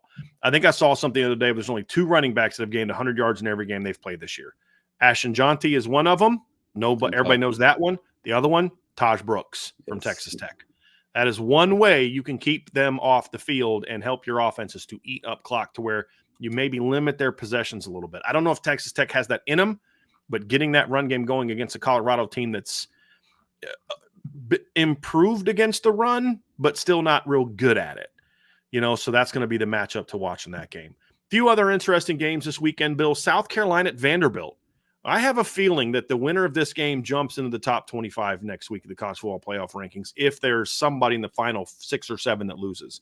I think this is a very, very interesting game and a big game for both coaches. Clark Lee can, I believe, they clinch being bowl eligible if they win this game. I believe they are. Oh, they're already. They're already bowling 7-3.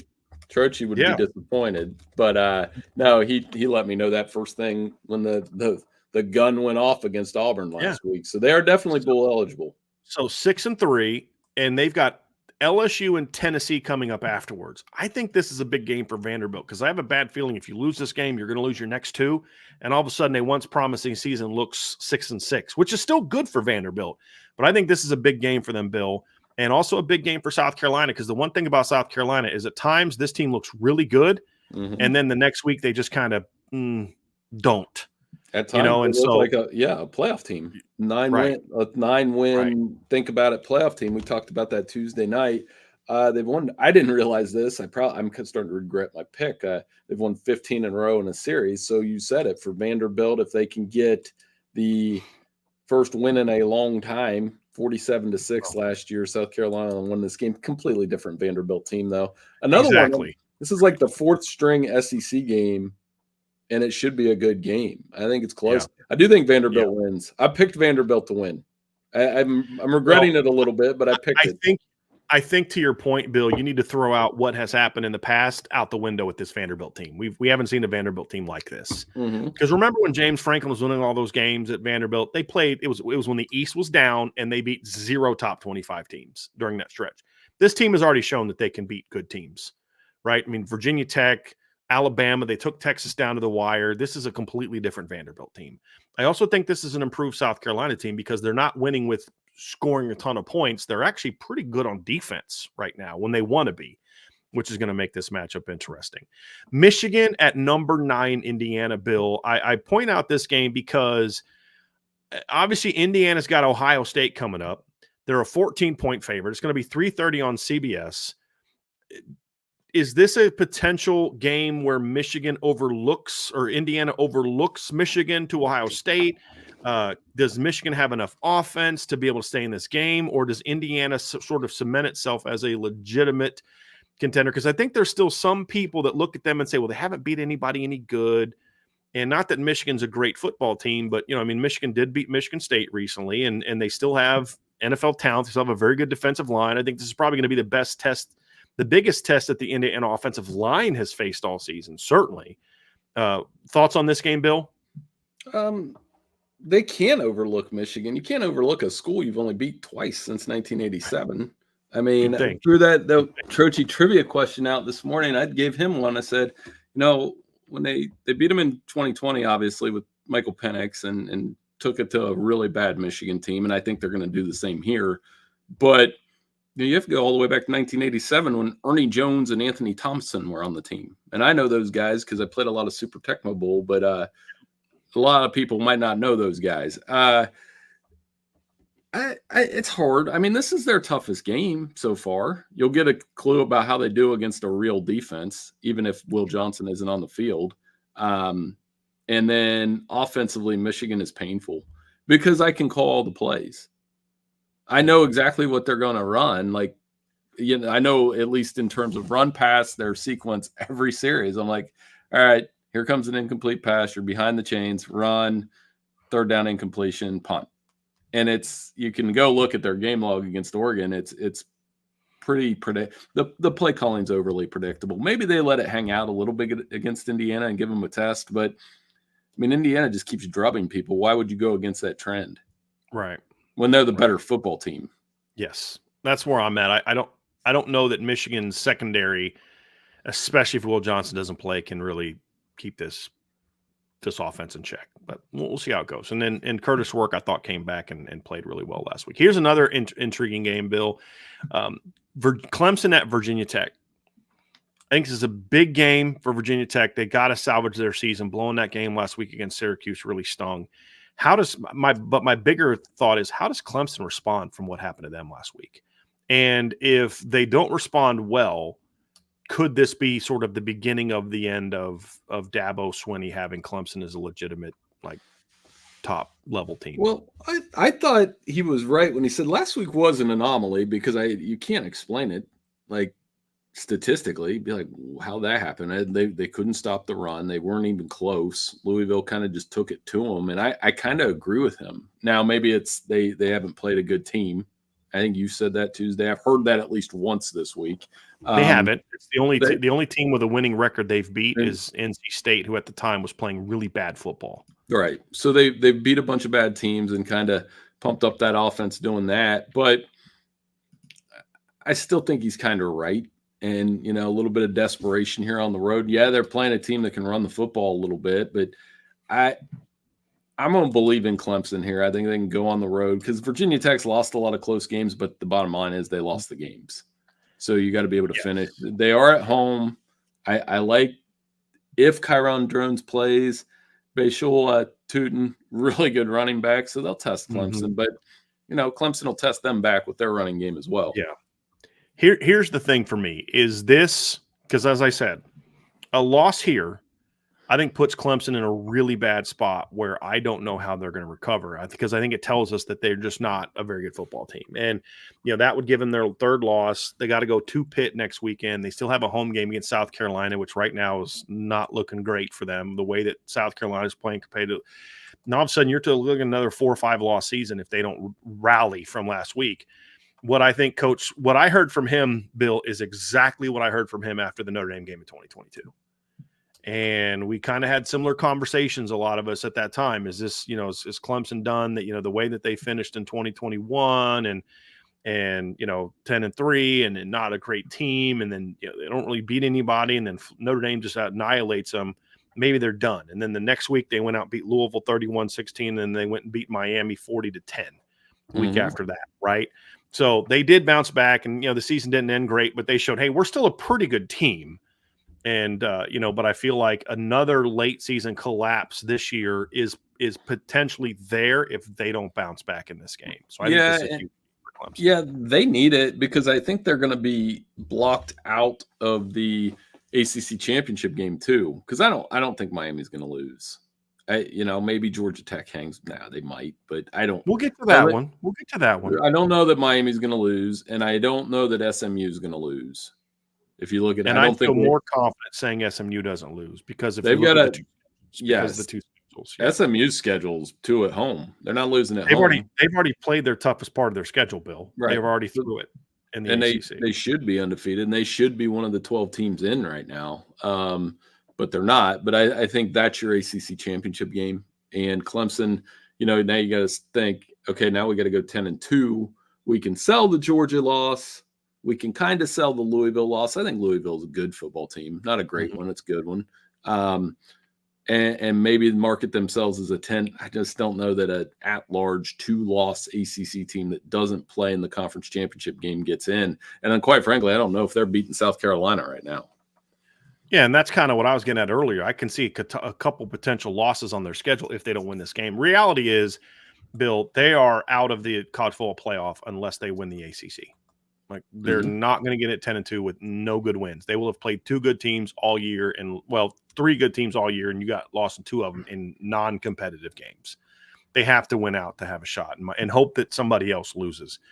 Last game, Bill, and this is a little bit of a Notre Dame flavor, but it relates to the college football playoff. Number 25 Army at North Texas. You talk about teams that haven't played anybody yet. This is going to be the first test for Army. They have played 0 teams with a winning record so far this season. Bryson Daly, we still don't know if he's going to play or not. This is one of the biggest include Army-Navy rivalry discussion as far as like an impactful game, because Army right now is the only team in the AAC that controls its own destiny in regard to getting into the conference championship game. And they're the team right now best positioned to maybe jump up if Boise State stumbles. And this is the kind of game that they need to win, of course, then going to Notre Dame next in 2 weeks, playing Notre Dame in Yankee Stadium. So Army North Texas is a game that I want to look at as well, that I'll have my eye on a little bit this weekend. And it's a good story. I like when service academies are good stories because of what those young men represent. Oh, for sure. And this will probably be a shootout. I mean, the last time they played, I had the score up earlier. You can look it up if you want while I talk, but it was a shootout between these two, an 18. And this will probably be a shootout. You'll get the one team that can't stop the run, so Army will get what they want. The other team may have trouble because North Texas is going to throw it around. Chandler Morris leads the country in touchdown passes. And so it just leads to a high-scoring game. I hope Bryson Daly plays. Otherwise, you get Dwayne Coleman at our quarterback for Army, and that changes the entire tenor of the game because you have a backup quarterback in the game. So it was 52-49 back in 2017. Yeah, so they scored some points and put some points up in that game. Game before that was 38-31.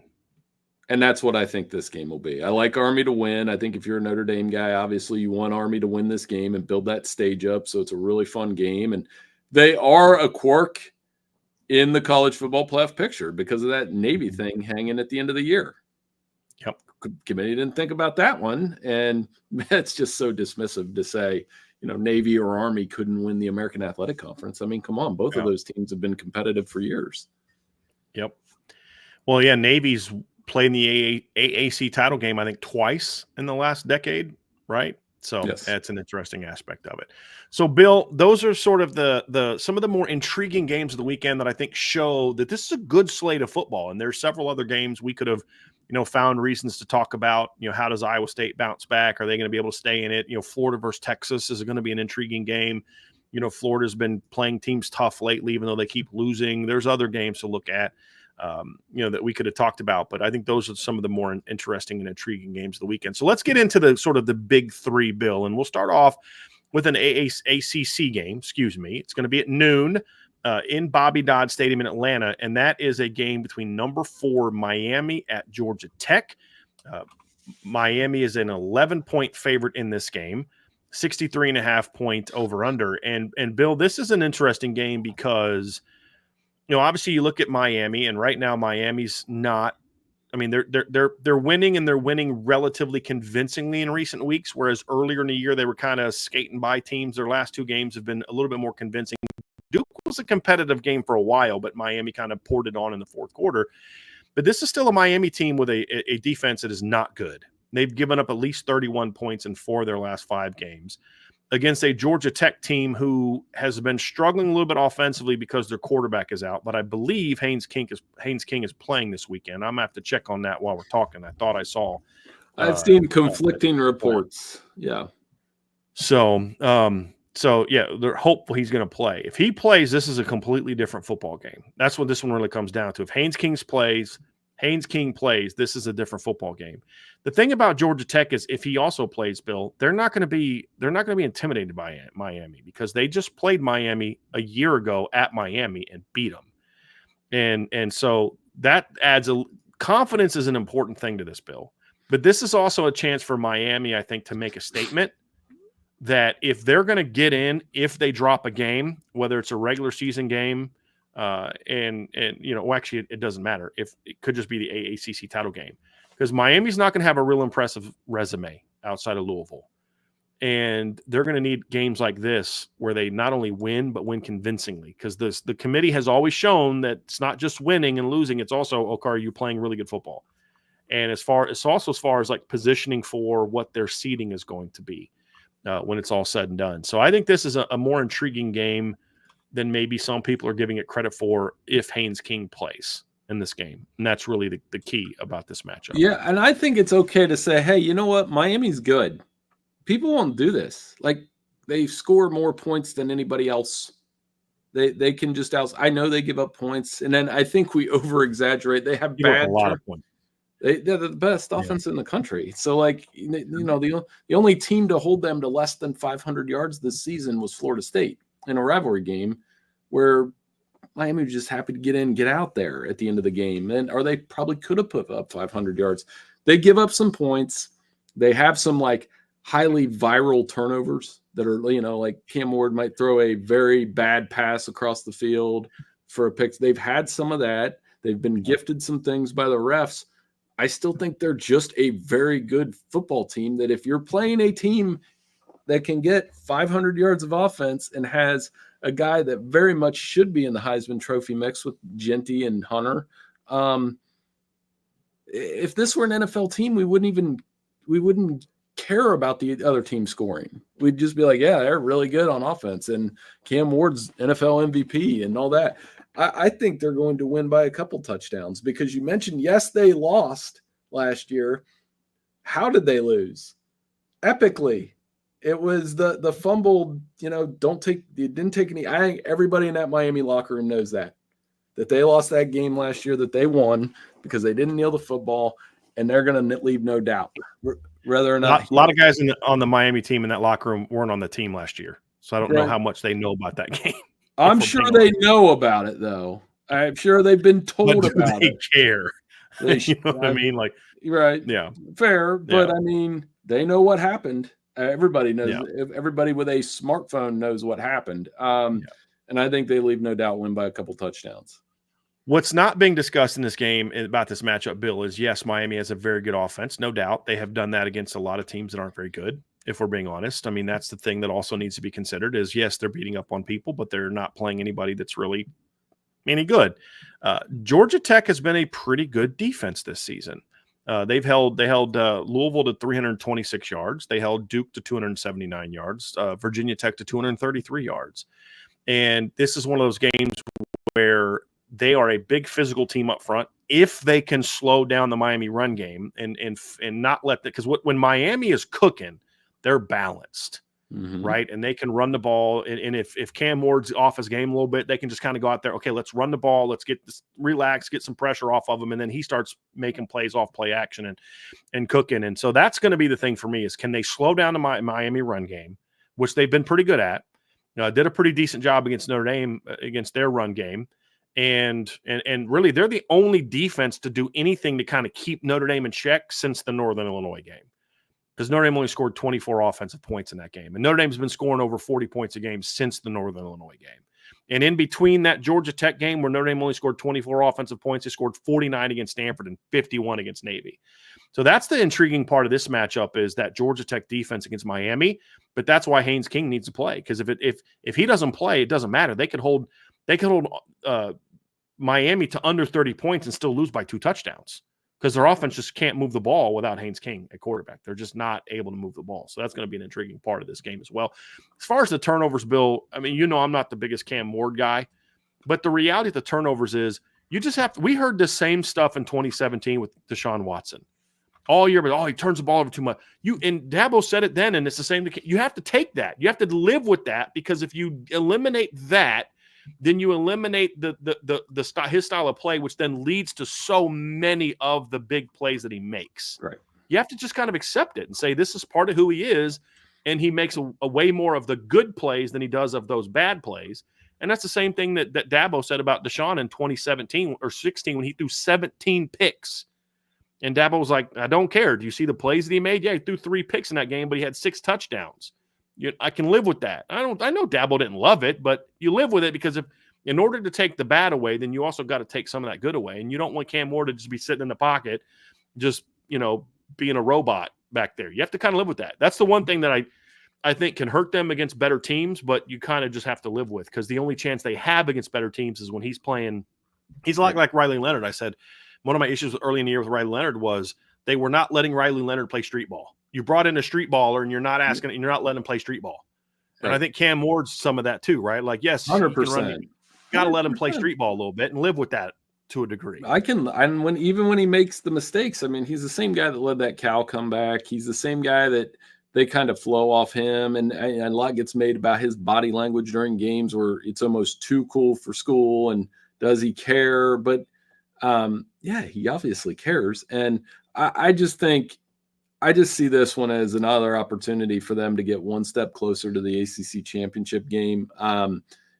And Clemson losing is a huge favor to them. Miami SMU down the road could be a really fun game between those offenses. It's going to be a race to 50.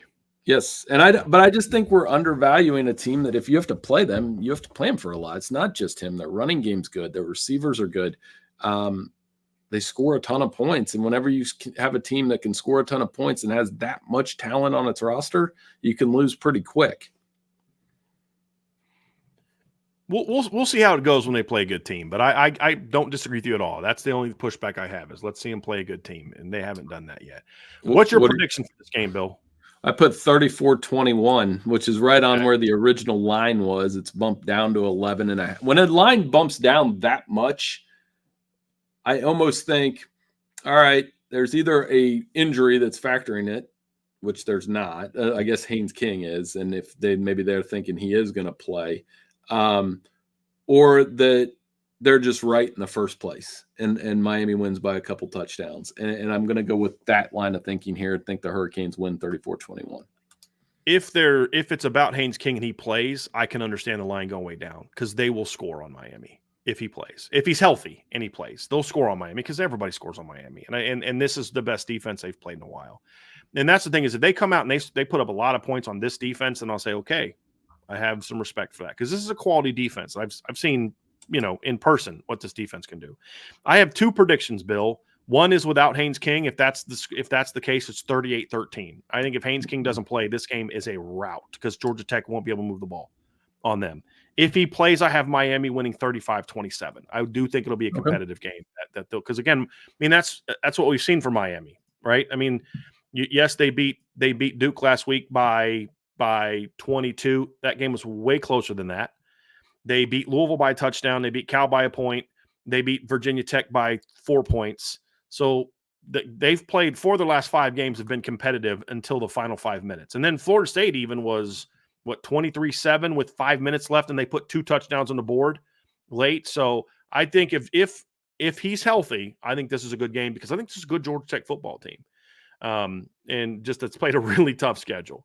If he doesn't play, this is a blowout. It'll be over by third quarter because they're just going to keep punting to Miami, and Miami's you can't give Miami all the extra possessions. You just can't because they can score.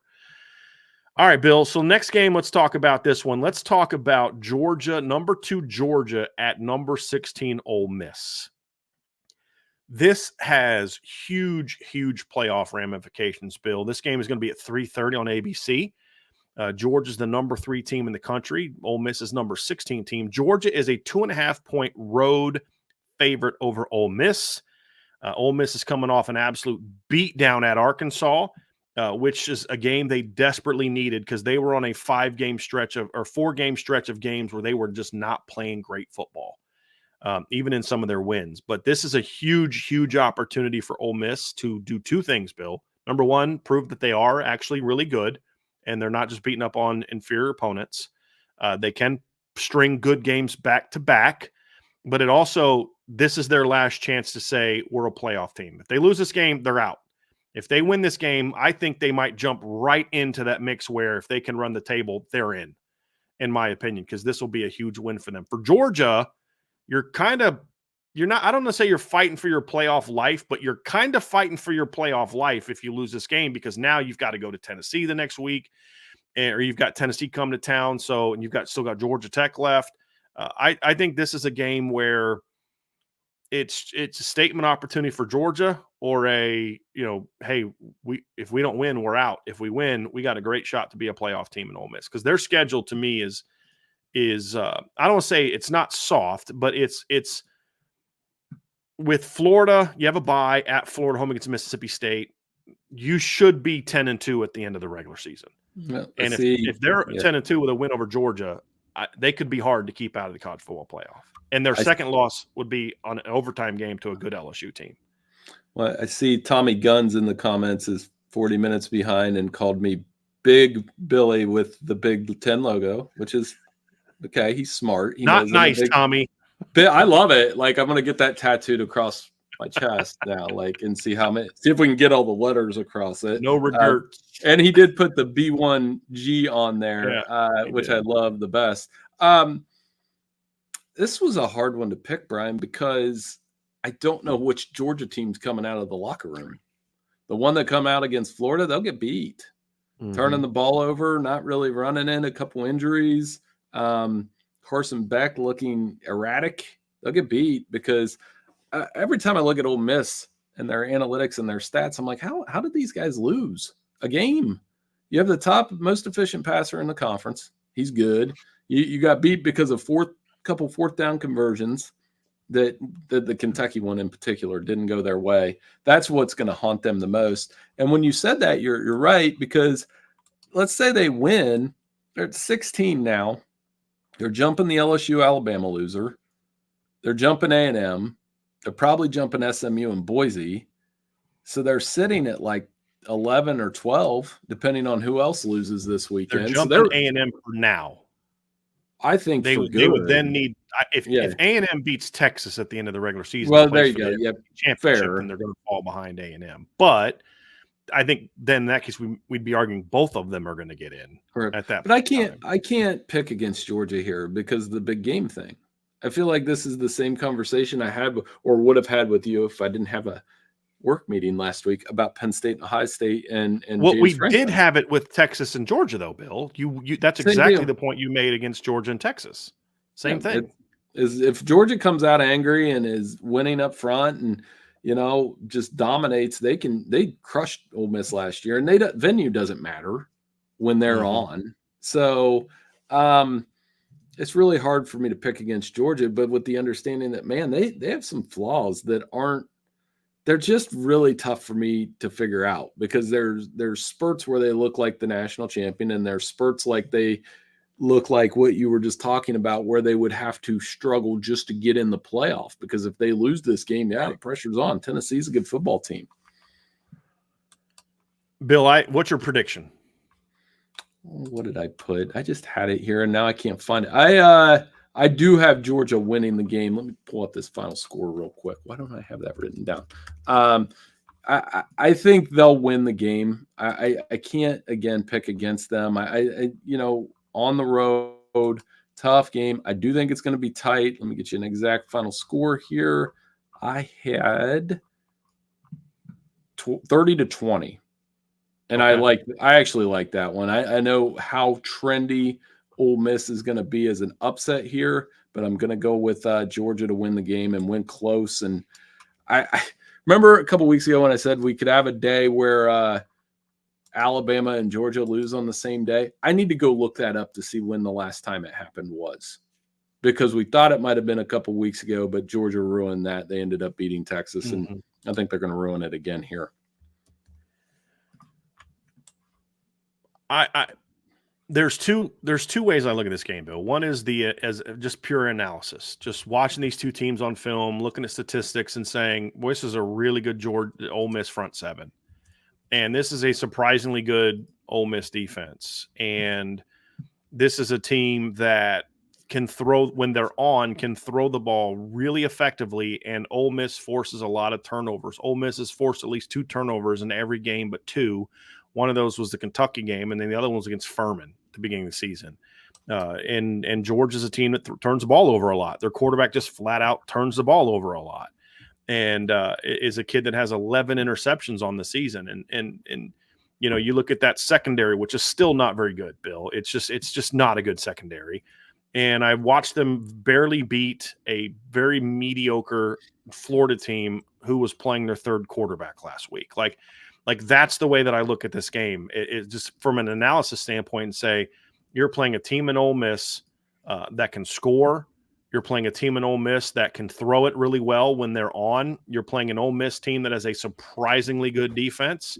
If you were to say, well, obviously Georgia, we all think Georgia has a great defense, right? But Ole Miss is giving up 4 fewer points per game on the season, and they're also giving up fewer yards per play than Georgia is on the season. Georgia's giving up fewer yards, but Ole Miss giving up fewer yards per play. All that makes me say, and they're at home, all that makes me say Ole Miss should win this football game. But I had that same argument. And all that was also true when they went to Austin and played a Texas team that I think is better than Ole Miss. And I picked Texas that day. We both did. Right. And Quinn Ewers has shown more big game ability than what Jackson Dart has shown. And that's where I'm at. Like my analyst hat says that not only is Ole Miss going to win, but I think Ole Miss could win convincingly, meaning like they're clearly the better team. But I'm not going to get burned again by Kirby Smart. You know what I mean? Like I'm just not, but it's not just that either. I don't think Ole Miss is a very good big game team. I mean, look, I don't think LSU's all that good, and they choked that game away in the fourth quarter. I've said this before. LSU's a good football team. They're not an elite football team, I guess is a better way of saying it. And I watched them lose that game. I watched this team, just kind of sleepwalk through that Kentucky game. And I remember sitting here last year thinking about Ole Miss, Bill, and kind of how they were playing, and they were getting a lot of love for how they were playing. They just beat A&M. They blew out Vanderbilt. They beat LSU, and they were a one-loss team, and they were really highly ranked, and everybody's feeling good about good old Ole Miss. And they went to Athens and just got destroyed, just utterly destroyed. I remember that, yeah. And I'm like, they don't even want to be here. What's the big game outside of beating LSU, who my feelings on LSU in big games because of who their head coach is? What's the big game that Ole Miss is hanging their hat on where they showed up in a big game and played really good football? Right. Yeah. I mean, this is we do this again. We could just press reset and do the same thing with James Franklin. And right. Ole Miss beat James Franklin last year. One of the side nuggets today with Florida keeping Billy Napier is we're not going to do the Lane Kiffin to Florida thing, at least for another year. And I think that could settle the program a little bit. You're not worrying, because a couple years ago we were worried that he might leave to Auburn. Right. And it didn't happen. But yeah, they got to go. At some point, you got to go do it. Right. I do this with Green Bay every Sunday. And I would compare Green Bay, as much as I love them in some ways, to Ole Miss and Penn State. I was like, when they're playing the Titans, I'm sitting there with Grant or my wife and Kimberly, and they know the blow up's not coming because they're going to win. But as I warned them Sunday, I said, I'm going to yell at this TV because things are going to go wrong. And they did. Bunch of penalties. Detroit beats them. So long-winded way of saying I empathize with Ole Miss fans, because the other part is I wish I could just sit in Georgia's locker room before games, because then I would know what they're going to do, depending on where Kirby, I guess maybe it's like Kirby, how he has them coming out of the tunnel. How do they react to his pregame speech? And I'm sure he's done them all, but however they reacted against Texas, it must have been a heck of a speech. So, and I think they relish in going in these environments and doing these things to people, and they're going to do it and it's an earlier game. So I'm going to take, like I said, I got Georgia here, and I feel pretty comfortable with it.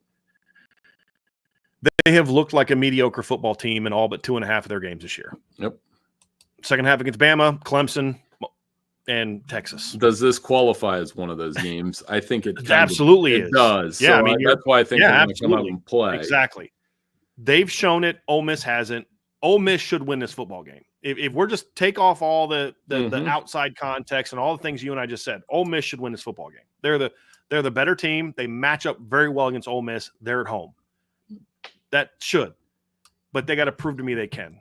And that stuff matters in football, right? Right. And it's like we said, Penn State should have won last week. I mean, Bill, you and I said they should win. They should. everything, this, that, and the other. You're at home. You should win this football game. But we both said that, but they're not gonna, right? And what happened For those very reasons, right? You can't be surprised when the same thing happens over and over again. But Right. What did you say your score was? I went 31-24 Ole Miss. So Excuse me, Georgia. So we're in the same ballpark. Similar. Yeah. I don't think they're going to beat them as bad as they did Texas, because I think Ole Miss is a little bit more battle tested than Texas was going into that game. Because if you take out like the first quarter and a half, that was a pretty even game the rest of the way, score wise. Ole Miss is a little bit more battle tested, and I think the fact that Ole Miss is going to be able to hit some big plays in the pass game, which is going to keep it close. I think at least to where it's not going to be a rout like it was last year, because I don't think this is as good of a Georgia team. But I mean, I don't love Carson Beck, but I think Georgia's just as a team more proven in these opportunities, and Jackson Dart's going to have to show me he can actually play well in one of these types of games. Well, and I'm going to correct another one of your commenters, Irishman 7114. He says Ole Miss fans are the Michigan fans of the South. Correction. Those are the Tennessee fans. Tennessee and Michigan fans are the same people. Maybe not the same dressed, but the same mindset. I've said that for years. Those are the same. They are the cousins of cousins. Big stadium, big expectations. Think they should win it every year. It doesn't happen. Rarely do. But as I've noted, Michigan won it last year, and who won the year after Michigan won it in '97? Tennessee. So just keep an eye on that trend as if they slip through the playoff a little bit with their. Well, we're going to be talking about Tennessee next weekend for sure. So I'll save all the Tennessee speeches for that. Yeah. Last game. This is to me. There's a lot of talk about LSU's out after losing to Texas A&M. A 2-loss SEC team is not eliminated from the college football playoff. They're just not. No. However, this is a playoff elimination game. This game right here, absolutely. Number 11 Alabama at number 15 LSU is absolutely flat out, without a doubt, because of what the rest of college football is and because of where the rankings are now. We know how these teams are viewed. This, to me, is without question, a playoff elimination game, barring just an insane final 3 weeks of the season. Mm-hmm. It's certainly true for LSU. They will definitely be out because they're 4 spots lower than Bama. Bama is highly unlikely, and I don't think is going to be able to claw back in. I do believe this game, which is going to be played at 7:30 on Saturday night, in Tiger Stadium. Alabama's a 2.5-point favorite, which I was a little surprised by, to be honest with you. LSU and with how they play at home, and the fact that they beat Bama here 2 years ago in this stadium with Bryce Young. I was a little surprised they were the favorite, but the 2.5-point favorite, it's a big game, Bill. First of all, do you agree with my sentiment that this is a playoff elimination game for these two teams? Yeah, on our show this morning, Troche doesn't. He made a case for the 3-loss team making the playoff, which I could see. It would be an SEC team that does. I don't think any other power conference team has a 3-loss team that will be considered or warrant, and quite frankly, warrant consideration. Yeah, but to me it is. I mean, it is just because you laid it out for LSU. It'd be hard for them to climb, Ole Miss. And then you got to look that, hey, Missouri still has 2 losses. Texas A&M could be 10-1. It's just so much for them to overcome. And they're going to be kicking themselves at the end of the year for that week 1 loss to USC, which just looks worse by the week. That's the deal right there. Ole Miss is the only team they have a shot at, because I think Ole Miss is the only team that would have an equally bad loss because they lost Kentucky. Plus, they'd have the head-to-head. Alabama's probably out, but I mean, Alabama gets the preferential treatment of that's been going on for 11 years where they are. It was the easiest prediction for me to make Tuesday was Alabama will be the top 2-loss team. And I was wondering. In my view, I thought they should have been, though. Yeah. Because if you look at their overall resume, it's a strong resume. Like, they haven't looked great doing it, but on paper, Bama's got 5 wins over teams with a 500-plus record. They've got a win over the number 3 team in the country, and their losses have both been down to the wire, final possession losses to teams that have both been ranked at some point in time this season. Yeah, so I understood that. They can't lose another one, though. No, I would think. I don't think their resume is going to be strong enough. other than us, our paranoia about the committee loves Bama. Well, the committee should have loved Bama all those years because they were a phenomenal team. The thing is, Bill, you look at it, there's going to be 12 spots. 5 of them are taken by conference champs, right? Notre Dame, if they went out, they're like 3-loss Bama's not getting over 1-loss Notre Dame. Can we all agree to that? Right? Right. Of course. The way that the season is going, you're going to have a second and a third SEC team. So that gets you to 8 minimum, second and a third SEC team. So let's say, Georgia, Texas both went out. They're both in. Whoever loses that game is an at-large. We agree on that. You're going to have a potential for a team like the winner of this game will be in that conversation, right? Texas A&M could be in that conversation. And then you've got also the Indiana, Penn State, and Oregon and Ohio State. So you're going to probably have at least 3, if not 4 Big Ten teams in the college. Like, do you drop if Indiana loses by a touchdown to Ohio State, are you going to drop them behind a 3-loss Bama team when they're already ahead of a 2-loss Bama team? I don't see it happening. No, I don't know that Bama has any big wins that they can earn after this because they play Mercer, Oklahoma, who stinks, and Auburn. Like, what's the big win they're going to be able to hang their hat on to climb back up in the rankings? I think they're both done. I believe they're both done with a loss in this game. So I do think this is a lot at stake. So let's talk actually about the game, Bill, as we wrap up here. What are your overall thoughts on this game? Like what are the matchups that intrigue you? What's interesting about this game? How do you see it playing out? Let's talk about the game. As I said, Bama's 2.5-point favorite, over under 58.5. I'd probably go on the over on that one. I don't think either of these defenses. What did you say? 50.5 on the over? 58.5. Oh yeah. Well, I'll give that one. I give my prediction. But so Alabama's defense, do they have composure in this environment? Everybody knows this environment's tough to play in. It wouldn't be if they wouldn't make, and you'll see it all Saturday, 13-0 at night, 1 home loss to a Hendon Hooker-led Tennessee team under Brian Kelly at home, and that Tennessee team beat them down. It was a day game too, I think. Yes, I think it was a noon kickoff, if I remember. Well, it's obviously a day game. Yeah, it's obviously was a day game if they're 13-0. Somebody can point that out on their comments real quickly that I don't know when the sun goes up and down. Though it is getting dark earlier now, I will say that. Yeah. Does feel like it, yeah. I hate daylight savings time. Turnovers. So Alabama's defense, are they composed in this environment? Can they force turnovers? They've had 10 turnovers the last 3 games that they've forced. I think Jalen Milroe dominated this game last year. Does he dominate again on the road? And is he a silencer? And nobody has more at stake in this game than Kalen DeBoer. I know we could talk about BK and, 3 losses again, whatever. Like Kalen DeBoer, if he loses a 3rd game with 3 weeks left in the season, and not only that, they were swept on the road 2 years ago at Tennessee and LSU, and it was like we didn't know how to handle it because we'd never seen Nick Saban get swept by those 2 on the road. We were like, what's wrong? How does this happen? Alabama never loses 2 games. What's going on?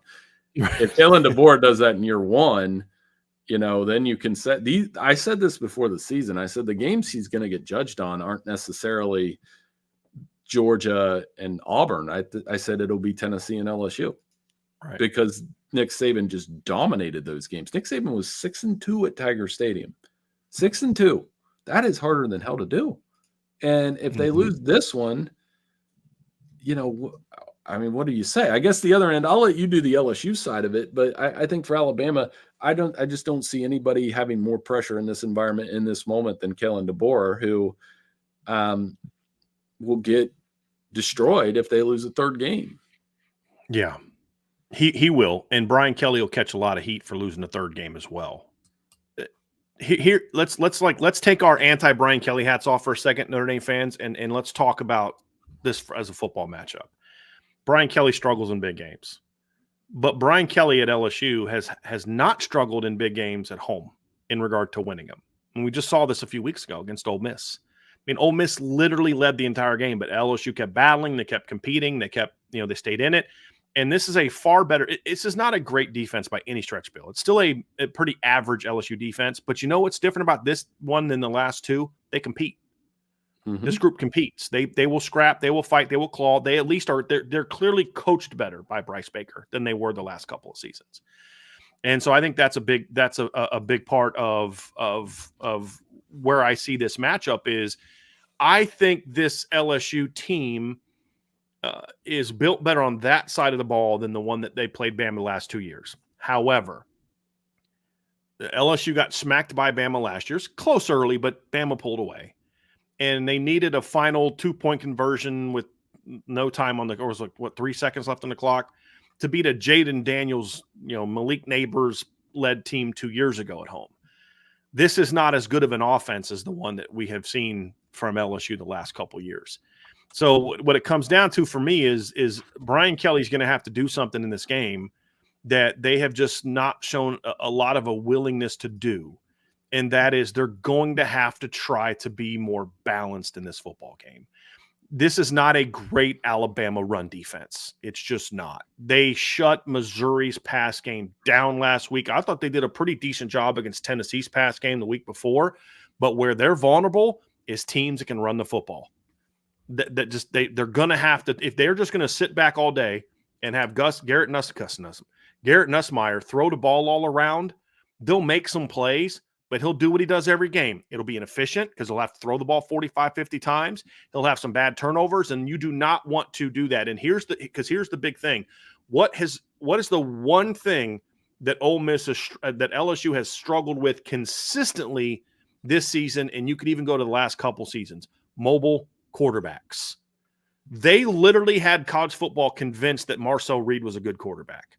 Like literally that's how bad it is. And then look at Lenore Sellers rip them up for half of football. And I still say they're a 3-loss team if he doesn't get hurt in that football game. LSU's a 3-loss team. So that's kind of the thing for me is LSU's going to have to be balanced. They've got to get out of this mindset. You do not have Jaden Daniels anymore. They're still running an offense like they still have Jaden Daniels, which if things break down in the pass game, he can take off and run, and you don't have that. And so they're going to have to try to come out, and I think that's something that they actually did a pretty decent job of, Bill, a couple weeks ago against Arkansas. I thought that was the best that offense has really looked in this kind of moment, and that's an Arkansas team that they had struggled with the 2 previous years. As they came out and said, hey, we got to have some level of balance in this game. Not that they ripped them up running the football, but they showed balance, and that allowed them to stay in that game. You're not good enough at receiver, and you're not good enough at quarterback, in my opinion, to play a team like this and just throw the ball all over the field, even with all of Alabama's issues in the secondary. Yeah, and so Alabama come out. Go ahead. Oh, and if Alabama runs the ball, and they ran the ball well against Missouri. They got back to a basic vanilla game plan for them, and Milroe made the plays. They can overcome that, and that being the night environment and everything that comes with it. I don't underestimate it. You can't. You see it, you can feel it. It's one of the few places that like you can feel. I always describe it as you can feel it through the TV. Yeah. Even if you're not there, you can feel it, and that's definitely one of those places at night. Bill had a great point today that this is the one. I would argue this is the most since the BCS era. This has been the most consequential game in college football over the years. Not every year, Tennessee, but over the years. LSU, Alabama. Yes, I mean. Just go back to the since 2010. Yes. In 2011 they have a game at Bama. LSU pulls off the upset. Guess what they're doing at the end of the year? They're playing each other in the national championship. I mean, and how many times? The 2019 game was how many? There was every year when they play that 2019 game comes up, and there was more NFL talent on that field than you can possibly imagine. So, but they have to overcome all that in this game, and that's the X factor that you can't. You were talking about earlier, George, and you can't measure Kirby Smart's pregame speech, which there's no analytics for it, and you can't measure LSU at home. It's just such a match. It's the preparation, right? Like the speech is like it's the reaction to the speech. Then the reaction is going to tell us what kind of week of preparation they had. Right. The difference is, and that's about focus and toughness and execution. The difference is Georgia can practice all week to be mentally locked in to play that football game. You can't practice to prepare for an environment like this. I don't care what anybody says. You can pump in all the crowd noise you want. It's a different animal. That's why I do believe the run game is going to be so important. I think this LSU defense can be run on a little bit if you're willing to commit to it. I do. I don't think they're great up front. I think that's one thing that, I mean, A&M did a good job running on them. Ole Miss did a pretty good job running on them. South Carolina ran all over them. The rest of the teams they've played couldn't run the football on them.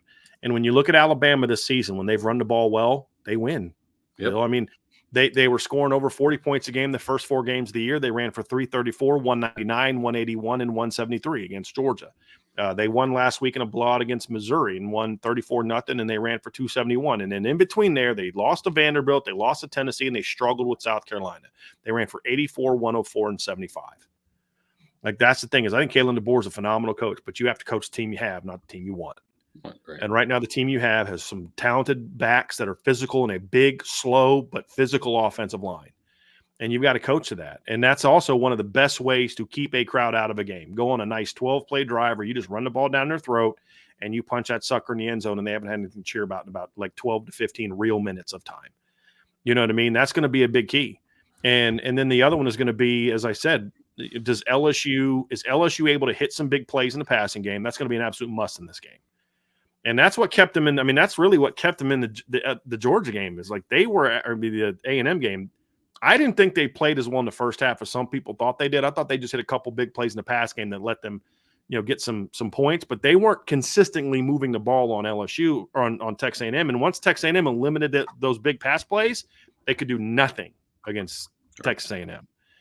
And that's sort of my concern with them here. So both coaches have sort of, hey, be balanced. Don't just come in there and put all this on your quarterback's shoulders. But I think the mobile quarterback aspect of that is also, has LSU found answers for how to defend a mobile quarterback? I think that's a big part of this one as well, Bill. And I don't know if they have. Like, I don't know if they have the personnel without Harold Perkins to stop a mobile quarterback. Like, that's the thing is, do they have the horses on defense to slow down a mobile quarterback? And how does Kalen DeBoer put Jalen Milroe in a position to use his legs as a weapon in this game? I got it a little tighter. 27-24 Alabama. That's Okay. under that 58. When you said 58, I was like, I actually feel better about it because that plays out a touchdown under the line. And it could be a walk-off field goal. Who knows? But I think they find a way to get out. It's kind of like Ole Miss LSU. I think that went under the under as well. Yes. I believe. Yeah. Correct. Very similar game. But I also believe, look, Brian Kelly didn't get to where he got to because he's an idiot, and Kalen DeBoer didn't get to where he got to because he's an idiot. I think they both understand we're going to have our run game as part of what we're doing on Saturday. And that's going to limit possessions a little bit, which keeps the score down. So I'm with you there. So tell me why you have Alabama winning this game, Bill. Talk to me about how do you see this game playing out that led you to say, this is why I believe Alabama does something, which you and I both agree, especially under Brian Kelly, is a hard place to play. And I was correct, that Tennessee game in 22, which was, first of all, the first month of Brian Kelly's career there. Can we also address that? That was, I think, the first big game Brian Kelly played at Tennessee at home. LSU at home. So that's a little different animal than now we're in, the second half of the third year of Brian Kelly. So you can't keep going back to those games. It's kind of like you can't keep going back to the Marshall game if you're going to evaluate Marcus Freeman at Notre Dame. That was his first month of his first year there. That was also a noon kickoff. And games like this, and you've seen this in Penn State and Ohio State, these noon kickoff environments are way different than 7:30, 7 o'clock p.m. kickoff environments. So I kind of think that game doesn't count. But talk to me about why you see Alabama winning this game. You think it's going to be a close game, I assume? I mean, it's not like LSU I think Milroe's a factor in the run game like he was last year. And, when he gets over 50 yards rushing, they win. And I think he'll make enough big plays. He can't turn the ball over, though. He can't have a turnover like he did against Tennessee where, they're going in to punch it in the end zone and he turns it over. The defense has to be composed. And I do think this defense is kind of at least figured some things out with Kane Womack. That was one of the things I always talked about with Alabama before the season started was it's such a remarkable shift to go to Kane Womack's defense from what they were doing under Saban, which was a pretty standard NFL, develop awesome defensive linemen, had great secondary guys. I mean, back to the Packers, Xavier McKinney's a pretty good one. So they just solid NFL players that were ready to go in day one. That's what he did best. And they're starting to figure it out on that side of the ball a little bit. And I think they know they can't lose again. I just think they figure it out at the end. It's a great game. and this will be one of those games they got to have. I think they maybe win on a walk-off field goal and, it's not going to be easy, but, Ole Miss was in the very same position. They just couldn't get off the field on 4th down against LSU. Right. I feel like I'm stealing your score, Bill. I don't like that. We're back to where we were before. Well, it's typical. I have it 30-27 Alabama. I think that LSU is going to be able to hit some big plays in the pass game. I think they're going to. I don't know that LSU is going to do what they need to do running the ball, at least not for 4 quarters. But I do think they'll be able to hit some big plays in the pass game. I do think this is about Alabama secondary that's vulnerable to giving up some big plays. I think they'll hit that. But I think at the end of the day, I think Alabama runs the ball effectively. I think that gets Jalen Milroe. I think Jalen Milroe is going to be make some plays with his legs, and I think that ultimately is going to lead to Alabama finally getting their pass game going in a way where he's more comfortable, right? Where it's built around the run game, and then he can take some shots. And I think the LSU secondary is also vulnerable to some of those plays, which we saw against Texas A&M when you're playing a mobile quarterback and you're thinking, come down, and all of a sudden the ball is going over top of your head. Right. And that's what makes those guys dangerous. So I think it's going to be a good game. I think it's one of those games, Bill, where I have it as a close game, but I do think Alabama looks like the better team. Meaning like it's not like they're going to have to come back to win 30-27. I could even see it be something where it's 30-20, LSU scores and they got to make a stop, something along those lines. I could see it kind of playing out like that. I think this is a bad matchup for LSU. Playing a mobile quarterback, if they were playing against the same Alabama team and they had AJ McCarron at quarterback or somebody like AJ McCarron might be a bad example. Guy won 2 titles, but if they had Jacob Coker, somebody that's more of a drop back quarterback, I'd feel better about LSU in this game. But they've gotten ripped up by mobile quarterbacks, and so that's why I have Alabama winning 30-27. So we've got both have Miami winning, right, Bill? Both have Georgia winning, both have Bama winning in this game, which is going to shake up the college football playoff landscape a little bit. You're muted, Bill. Sorry, it's normally at the beginning of the show and not the end of the show. But it's good that we agree. Great minds think alike, and don't feel great about the Georgia and Alabama picks. I fully realize they could go either way, and that's what makes it entertaining. That both games could be very close. I think one of them will not be. I mean, I don't know which one because obviously I think they're 2 very good football teams, so I predicted close games. But I could, sometimes these games go, Bill, where just like one team just makes a couple big mistakes early and the other team just pours it on. I could see something like that happen because who would have predicted that Bama's going to jump out to a 28-0 lead on Georgia? Correct. Right. I mean, you just don't see that very often. So that's where I'm at. So anyway, Bill, great stuff today, man. I can't wait to talk with you next week. There are going to be some excellent games we're going to talk about next week. You've got we're going to talk obviously about Texas. I mean, Clemson, Pitt's one we're going to talk about next week. You've got LSU, Florida perhaps is one to keep an eye on. Tennessee, Georgia is going to be one to keep an eye on. And then the week after that, I'll just say this. The last 3 weeks of the season, Bill, are going to be a lot of fun. There are some really big games coming down the pike these next 3 weeks that I can't wait to talk about. And he'll be with me here at IB Nation Sports Talk Irish Breakdown. He is also going to be part of the CFB Nation previews. You guys are going to have a show coming out. It'll be out tomorrow morning where you guys preview the whole weekend. You hear the thoughts that Bill gave. We'll do our live recap show on CFB Nation on YouTube next week again, I believe is our plan as of right now with Bill. And they may be kind enough to ask me to join them again next week. I don't know. We'll see. They might tell me, hey, let's not spend half the show talking about Penn State next time. But make sure you subscribe to make sure you guys are subscribed to the CFB Nation channel on our podcast app, wherever podcast platforms you use. Make sure you sign up there, and then of course make sure you're subscribed to the CFB Nation YouTube channel because we're going to have more of I'm going to put this show on the YouTube channel, the CFB Nation YouTube channel that Bill and I are doing today. Of course, we'll have the live shows, and of course, we get into the postseason. We might be having some shows previewing some of those big playoff games coming up as well. So you're definitely going to check that out at CFB Nation. So YouTube channel, podcast apps, all that, and that's where you can hear all of Bill's content at BillBender92. Correct is your Twitter handle, and of course, SportingNews.com is where you can get all of Bill's written work. Definitely check his out. He does a great job. I don't say that because he's on the show. He's on the show because I believe that. And that's we got to know each other, and that's why we brought him on to CFB Nation. So Have a great rest of your day, everybody. 5 o'clock tonight, IAB Nation Sports Talk. Bill, or I will be back tomorrow for Trevor at 1 o'clock to do our mailbag.